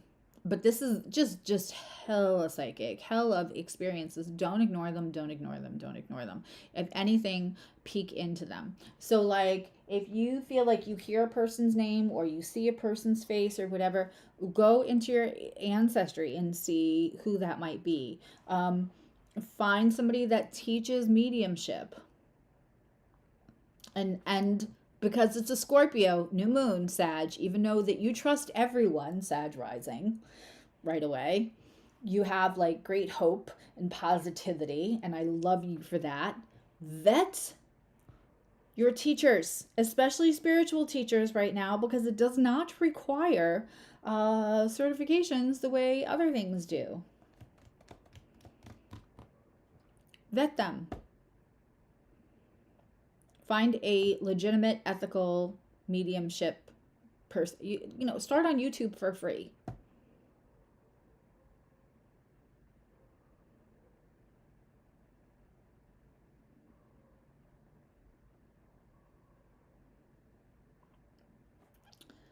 The other thing that you could be uncovering here is, for some people, the 12th house is, if you have 12th house placements, there could be things that help you to be notable in your field. Maybe not like super famous, maybe not like Julia Roberts famous, but notable and known of in your field.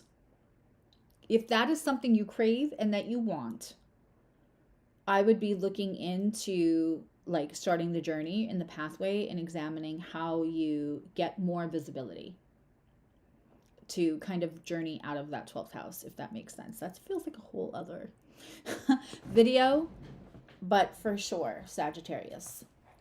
Hi, Stacy. I can see you, Gibbs. I'm just trying to stay streamlined on the houses. I easily get distracted like squirrel from the chat, so I'm trying to be good. So it's watchable for everybody who's not in the chat. This also means that Mars is in the 8th house.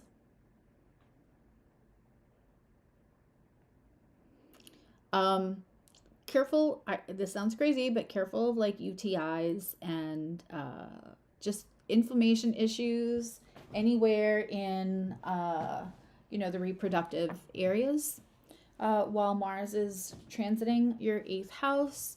I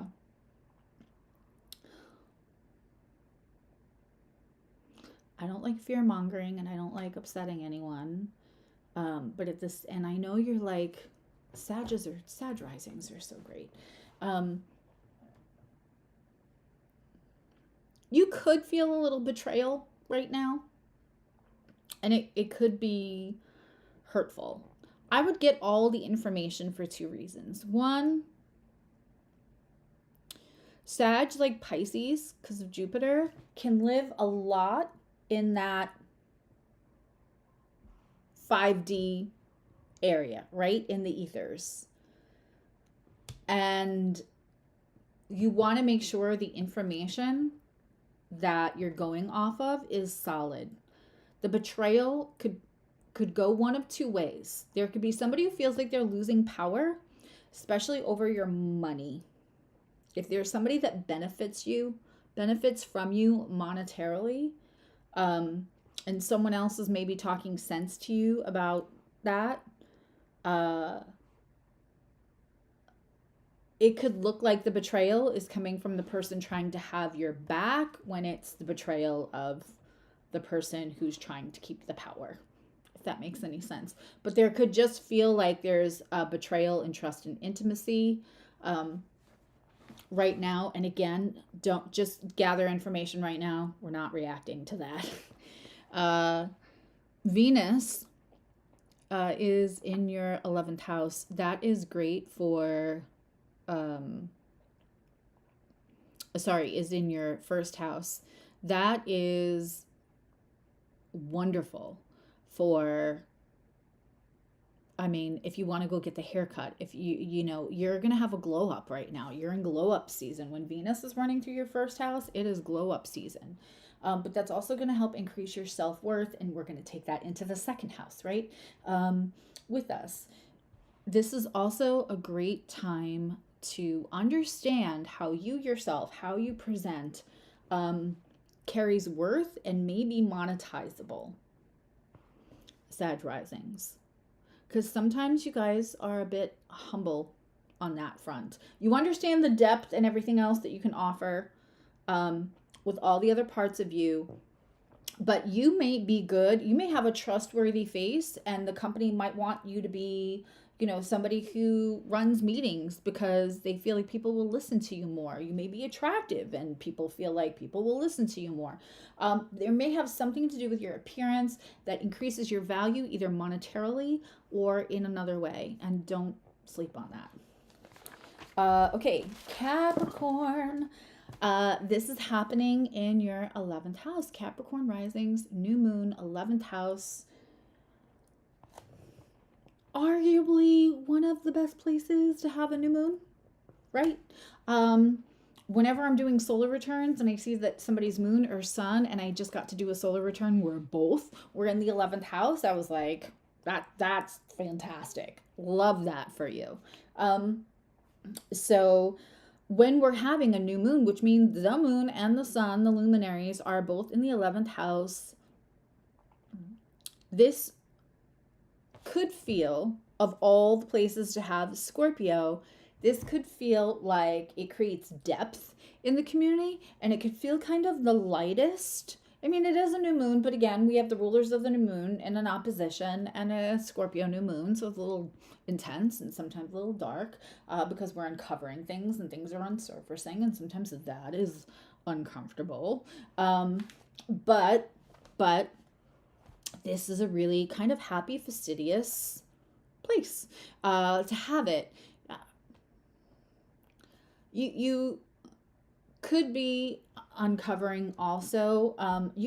This is a great time to learn new tech. This is a great time to learn what support communities.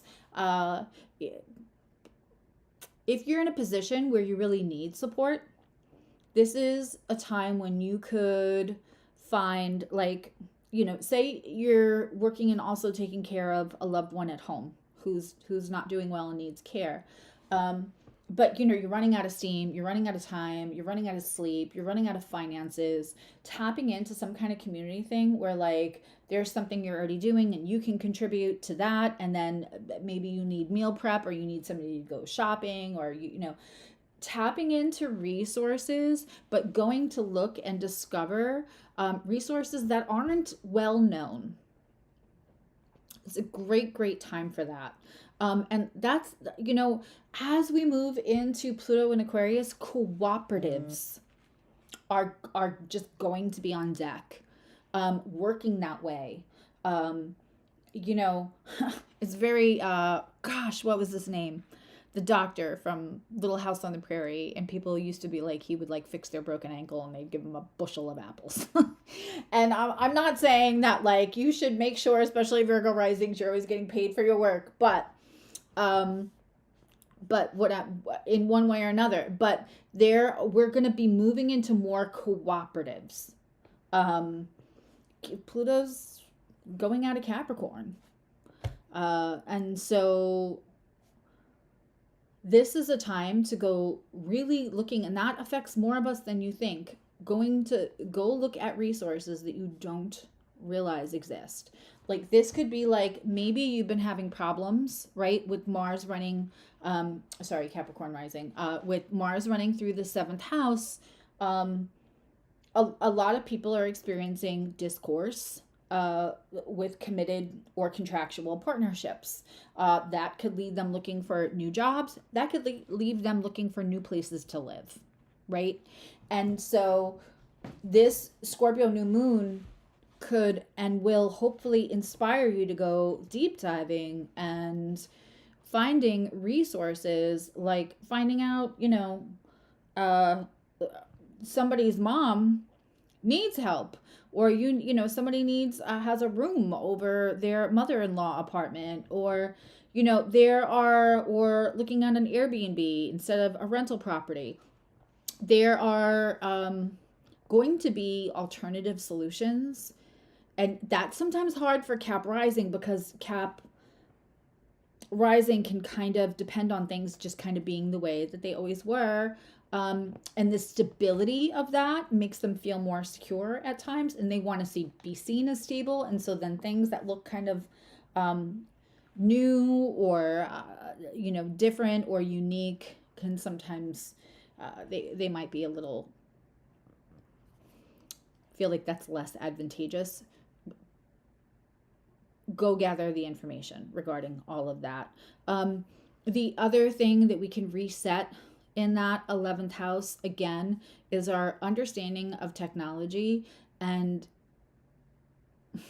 right now we're in a place where it's like the AI is very helpful and the AI is terrifying. Somebody can make a video and it sounds like you and it looks like you, right? That part's terrifying. But the information gives us a feeling of security, and Cap Risings will feel much better because this is all newfangled.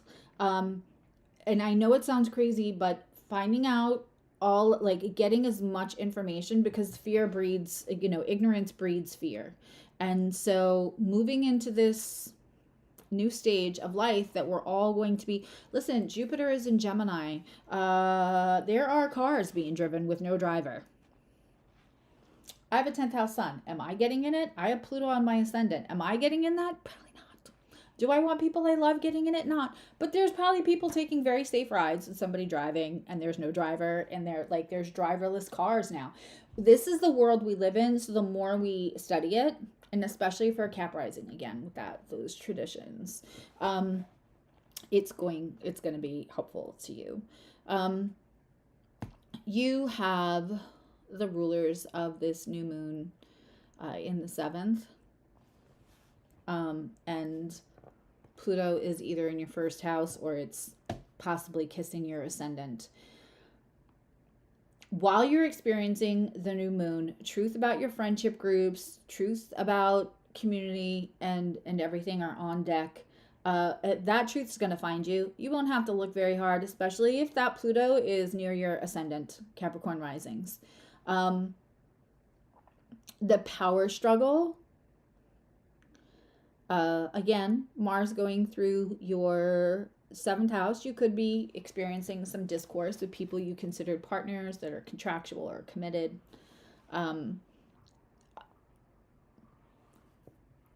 You may need some space from that. You may feel a little sucker punched. You may not feel as supported. You may feel hurt from people that should have supported you because they were in that committed house, right? And again, that is why I'm saying, like, go find resources that you don't think are available to you, that you don't know of from traditional sources that aren't common knowledge. Go deep dive because that is where you're going to go get your support, because I don't think you're feeling it that way. But if that Pluto is in your first house, this is you being able to harness the power. And I promise you, it's going to feel, if you're Cap Rising, oh my God, your thing's going to feel a whole lot better after November 19th. A whole lot better. I promise. Venus is in the 12th.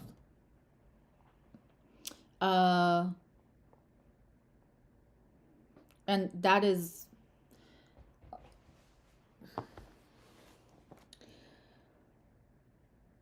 where you're going to extract, how you're going to attract is probably spiritual matters. You could also have people a little jealous of you. Sorry, Cap Rising.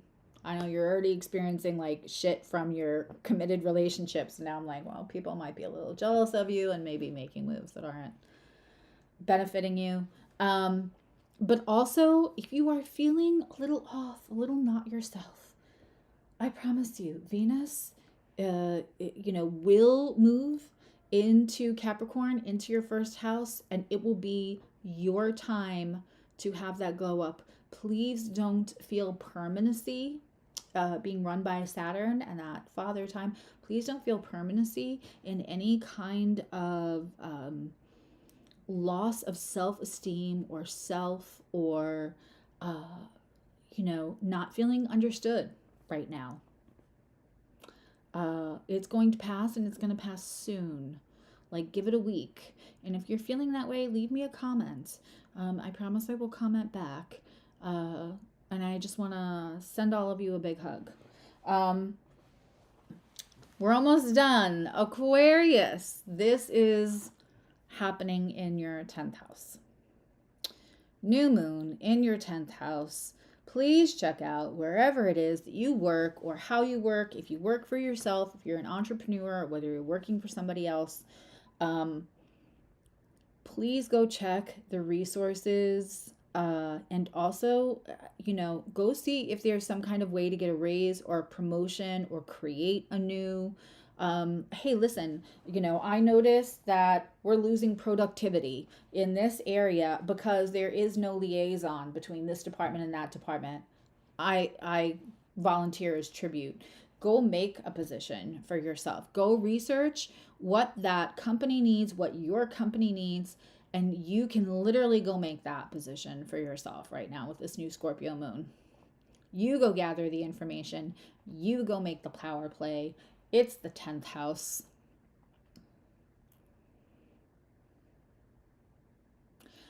It's also another nice place to be having a moon. Now, again, the moon only reflects off the light of the sun, and they're too close right now, so the moon is a little dark. So we're moving in silence. You might not want to say like, hey, I volunteer as tribute. I noticed that this is missing and that is missing, and you need something. It would increase productivity. It would, it would help overall the company. It's for the good of the company if this position is created. Again, we want to maybe wait until the crescent moon or the first quarter, right, to really start putting it into action, to start getting that earworm to move forward. This is the start of a journey to some kind of forward movement up and money. I don't know if anybody else watched Parks and Rec, but money, please. Scorpio new moon in the 10th house. It is there. Hey, Michael, I was saying, where are all my Scorpio risings before? You'll have to watch that part when this is over, which is soon because we're almost at the last one.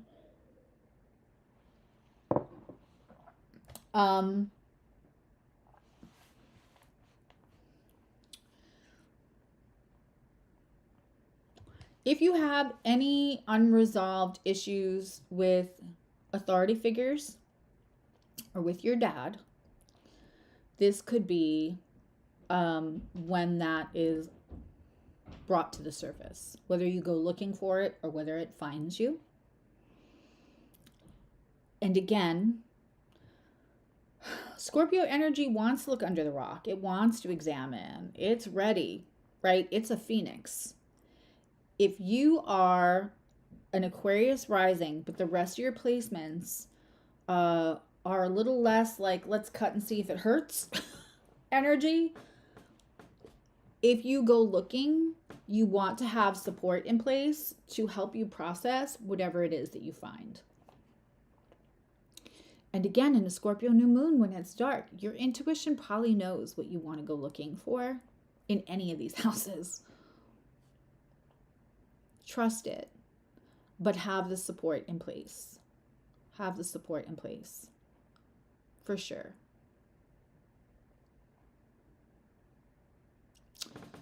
If you are somebody who's in a spotlight, somebody who's visible, like I always say, like the 10th house to me is like climbing a jagged mountain in a glass box while having a live audience, right? You're seen.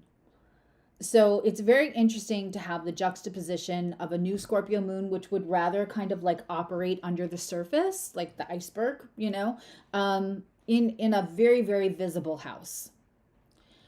While the other houses might be enjoying, besides the 11th and the 9th, right? The other houses may be enjoying the ability to kind of like work in the dark right now. You may have that a little less.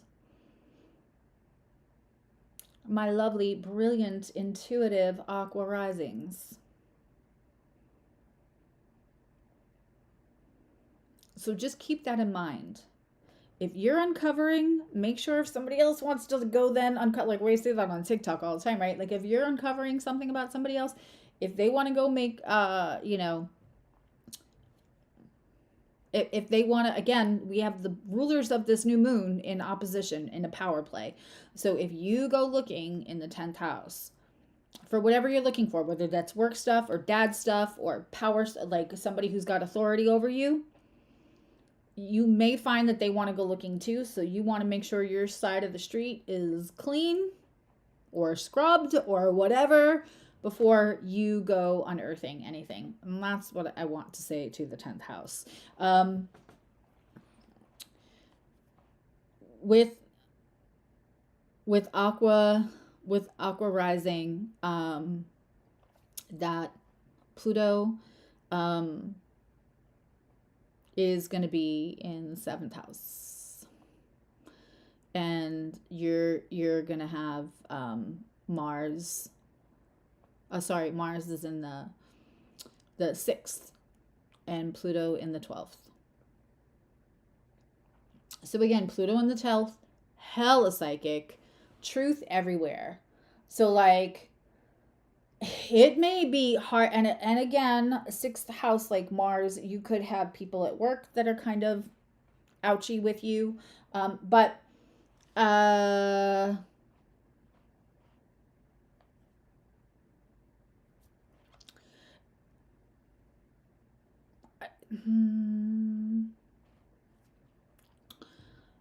if you're having this, and again, it's going to depend on where your house cusps are. If you're having the Pluto Mars in that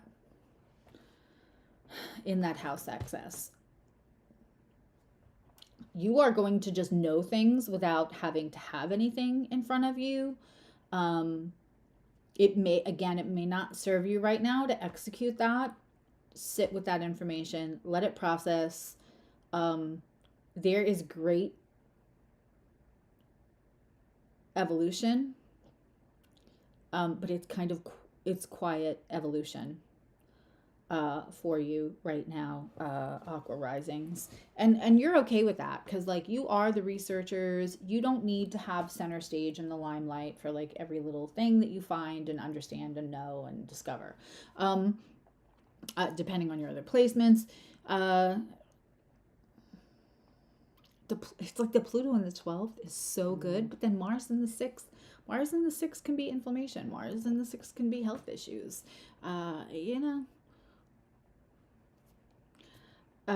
So this is a very interesting juxtaposition because one is, I think, very beneficial, and then the other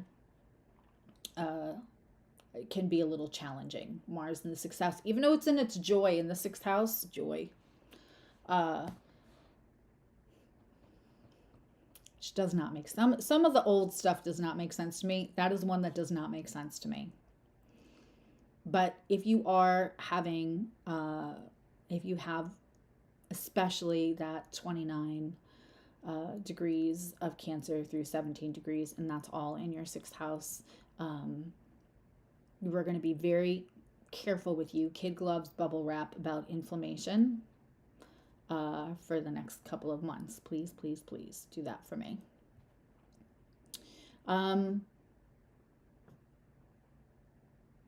Let's just talk briefly about Venus, then we're going to move on to Pisces Rising, which is the last one. And then I will take any questions if you guys have them general. I won't be like pulling up charts. For this one, I may do that for the full moon in Taurus, which is coming up. We will see. That might just be for members. Leave me a comment whether if you're not a member and you're super interested, if I were to do a thing where I'm looking at charts for that Scorpio, the Taurus full moon, because that's going to be conjunct Uranus. Okay. If you're having this, then Venus is in your 10th. And again, this is a beautiful aspect for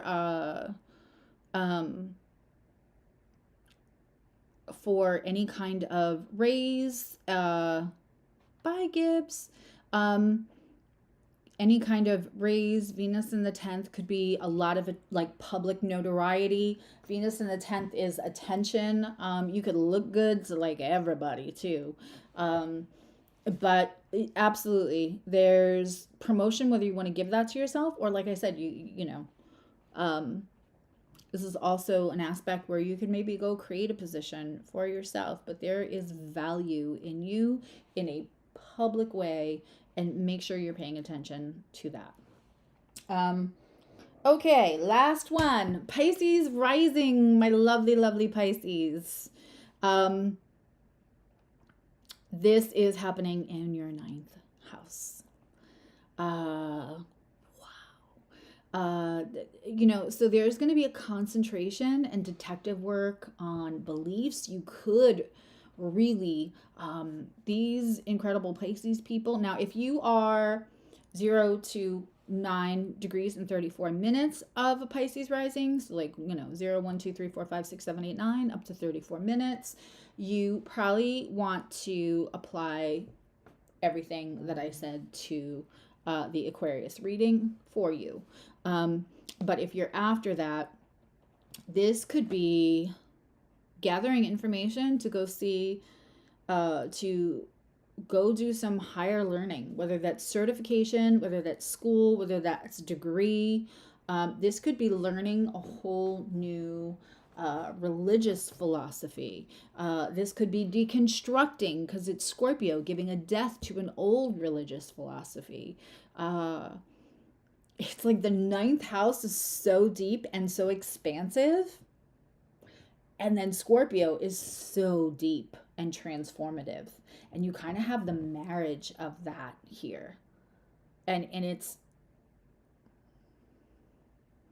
I mean, I kind of feel like, you know, the saying, saving the best for last. This is really, really, this is like the Scorpio rising for me, where it's just like, you just fuck everything up if you want Pisces rising. And, you know, you could find truths in, you could find truths in belief systems. You could feel really, really drawn also to go looking through other belief systems that you did not grow up with, foreign cultures. You could even think for a minute, like, do I want to put all my stuff into storage? Do I want to go like go get a big shed for my backyard, put all like my stuff in it, you know, and go live overseas for a little while. This is big life transformation. New moon. It's the start of it. And again, we're gathering, and don't forget, like, so Pisces rising has been dealing with Neptune.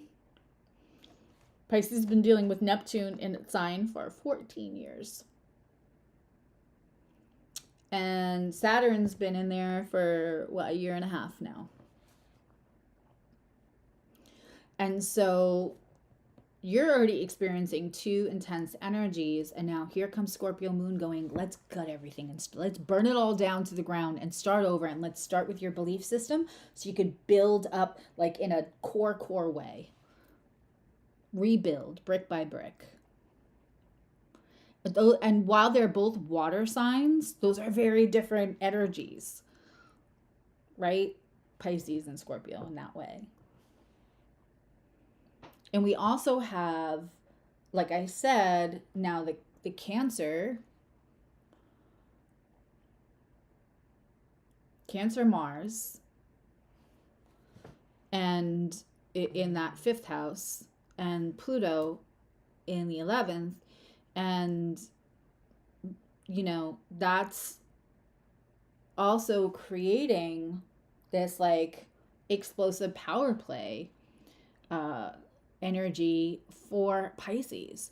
So there could be a little want for escapism, right? To like go dive into education, go dive into another culture, go take, you know, a trip, go live someplace for a year.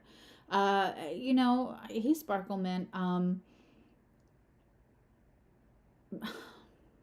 there also could be like a somebody that comes in and feels fresh and new, and maybe possibly somebody you knew before, but you didn't look at them like that. There could be like a hot, or, you know, I don't know if I'm going to call it romance, but definitely flirtation. But this could feel very intense for Pisces rising, and then that escapism, right? But the Neptune in retrograde is making everything very clear. There's not a whole lot of fog. The ruler of the new moon in that, and again in that Pluto Mars opposition, that power play from the 5th to the 11th, could be very intense. It could be very intense with your friends and your friend groups and your community, and it could feel very spicy with your kids or with a new romance. Spicy obviously in different ways, like spicy, sharp, in that fifth house. But you could also unlock a ton of creativity. Now, if you go escapism into your own little, sanctuary, which Pisces can do, then creativity is going to be your best friend right now. Absolutely.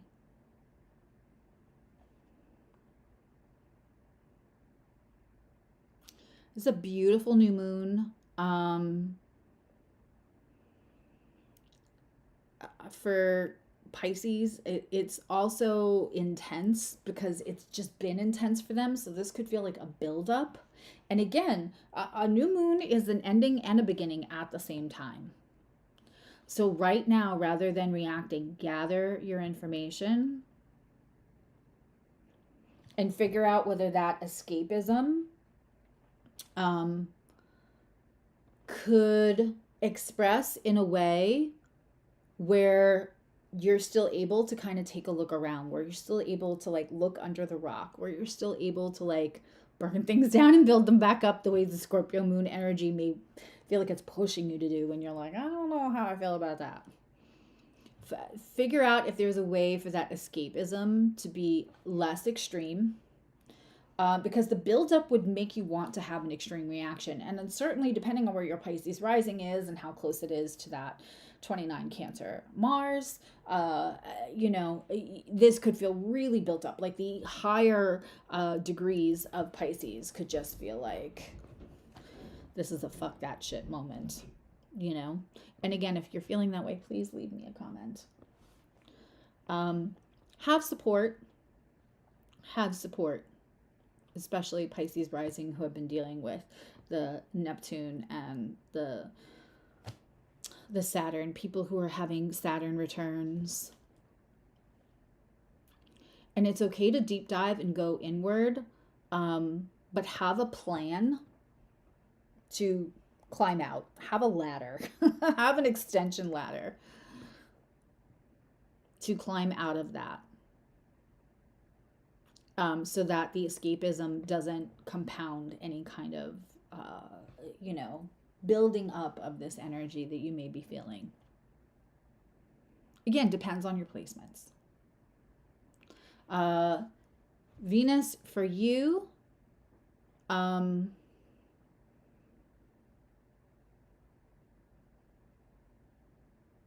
is it Venus in the 8th? No, it's Venus.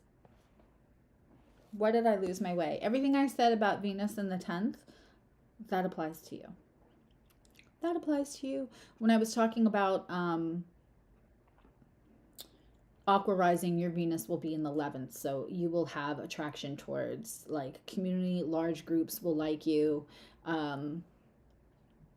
You have broad appeal right now, but everything I said about Venus in the 10th, that was meant for Pisces. Sorry, I'm like reading different parts of my notes. This is where my ADHD and my Gemini brain on the wheel with the squirrel happens. Exploring ethics also is going to be on deck for Pisces rising right now. And also, besides learning new systems, This is a good time for the escapism to be you researching and finding out everything you need to go into teaching. I hope you are a Pisces rising that has all the confidence to know how fucking amazing you are, and that you're probably more ready to teach than you think. Make sure you're giving yourself the credit. But this could be a time for you where you're moving into teaching, and with Venus in your career path house, for sure. Just have the confidence to know, and you might get approached. And if you do, you're probably more ready than you think. Okay, thank you for Maricela or anybody else who took timestamps. I will answer a few questions, let's say for 10 minutes, and then I'm gonna skedaddle.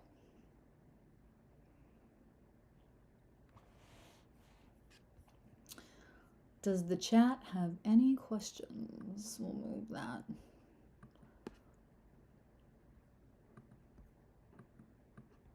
Nope. Here we go.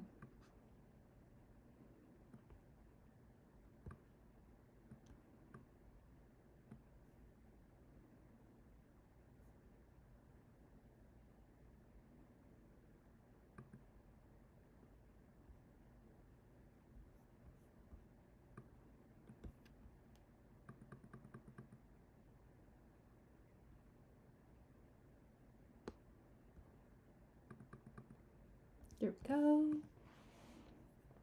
Thank you, Maricela.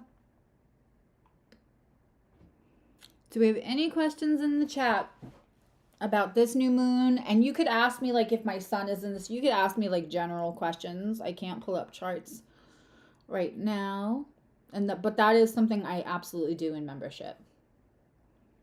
And even if you join the like $2.99 level of membership, you're still getting 2 live streams a month, and I go over in detail more about, you can ask questions about that stuff, and I pull cards.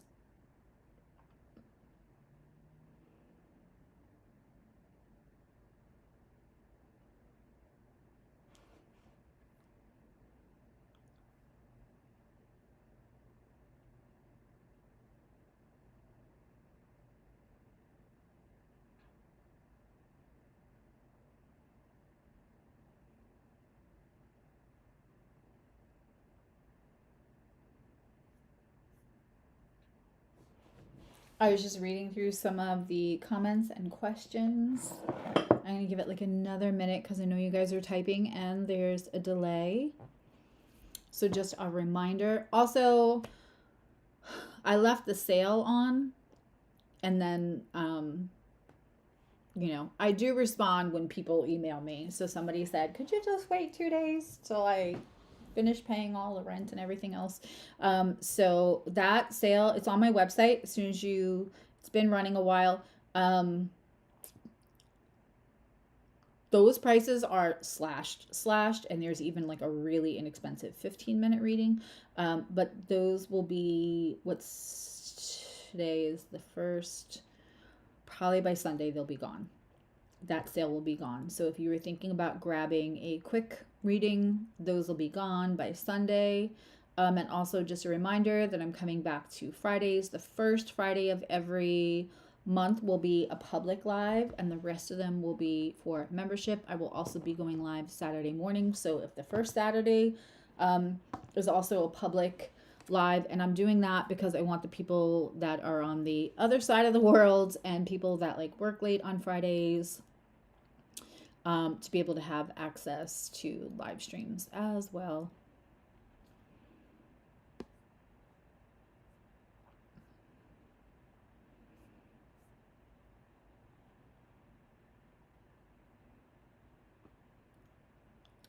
All right, everyone. Well, I love you. Now you love you. I'm going to try to be more active on TikTok too. Oh, wait. Here's a question. Your question is, does your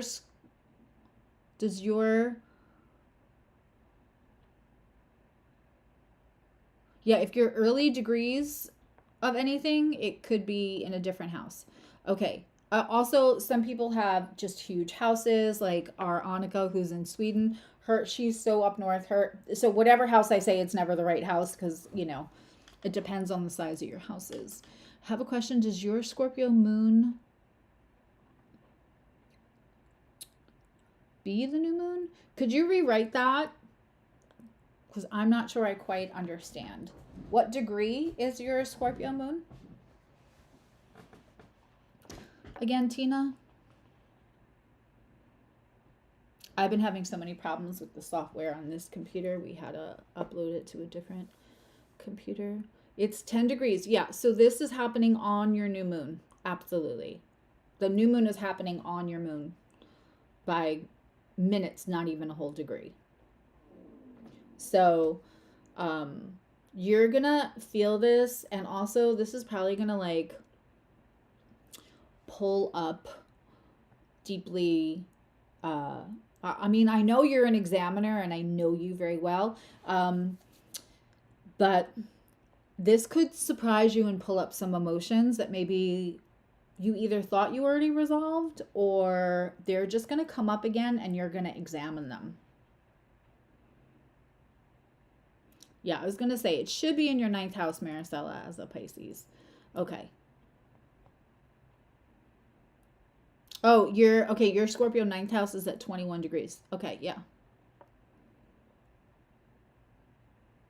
Yeah, you guys, everybody's different. So you'll just, wherever your 9 degrees and 34 minutes of Scorpio is, that's the house. So just listen to whichever houses I'm talking about.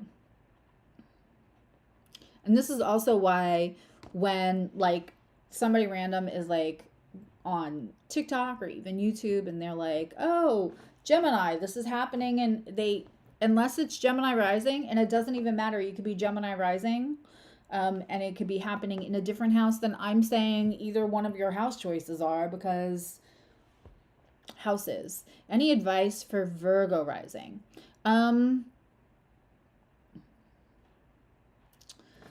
Yeah, for Virgo Rising, this also could be a tender time, kind of like the Capricorn Rising, because you're having this in your 3rd house. It's cathartic to write, but the Mars is in the 11th, which could bring up stuff with friends.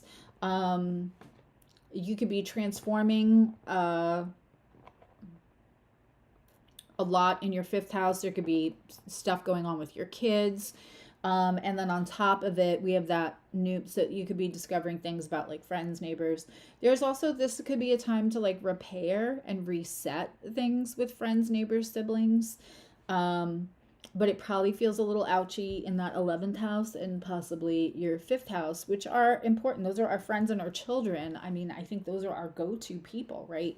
So this could be a little tender. And again, this too shall pass. Not reacting to things can be hard, especially because we feel like we're always gathering the information. We're Virgo Rising, like I already know, but it's still an emotional reaction, and we still want to reserve our reaction until after a couple of days. Well, I'm not pulling cards or doing psychic readings for individuals on this one, Tisa, but I'm going to be having, again, hi Taretha. Again, I'm going to be live every Friday night, and for members, especially nerds and gratitude, you will have access to every Friday night and Saturday afternoon morning live. So we can do things like that for members there, but this is just going to be like a public video out for everyone. The new moon is trining your sun and rising. So you're having a grand trine, and I know that because I know that you're Pisces rising and I know that you're Cancer sun. So you're having a grand trine. That is like just flow without a lot of obstacles. It's a lot of flow. It's a lot of unstopped energy. one, it could feel hella psychic. Two, it could also feel a little tender because that's a lot of energy from like the feisty Cancer and the let's look under the rock and cut ourselves, see if it hurts, to see if we're alive, from the Scorpio, like that flow to your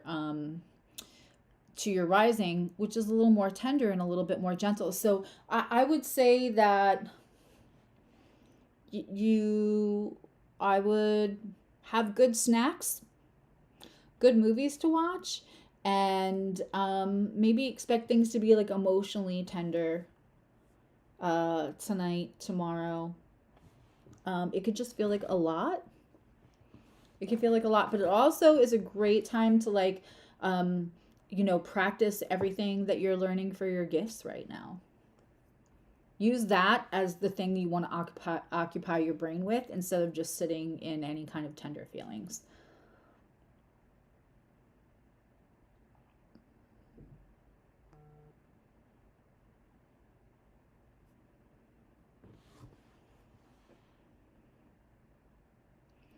Okie dokie. It is 9:30. I'm turning into a pumpkin. I will be live again tomorrow morning for anyone. If you want to leave me a question on like the premiere of that live, if you can leave comments there, or if you want to leave me a comment when this is over, if you can't be there tomorrow, a general question. So I'll be back at this tomorrow and probably run through them a little quicker. But I will be live tomorrow and I will be more able to answer more questions then. I hope you all have a lovely night. I hope you had a fun Halloween. If you celebrate, we certainly did here. We had fun with the kids' costumes. And tomorrow's 11:30 a.m. Eastern, so that's still, hopefully you're sleeping, Maricela, because that would be 8:30 in the morning Pacific time. And if noon is better for everybody, that'll be fine. I just don't want to run too much into my appointment time for Saturdays. Things are getting increasingly busier, so I love you. No, you love you. I'll see you all tomorrow, and I will see you for all my non-members. I will be back for another public live next month. Bye.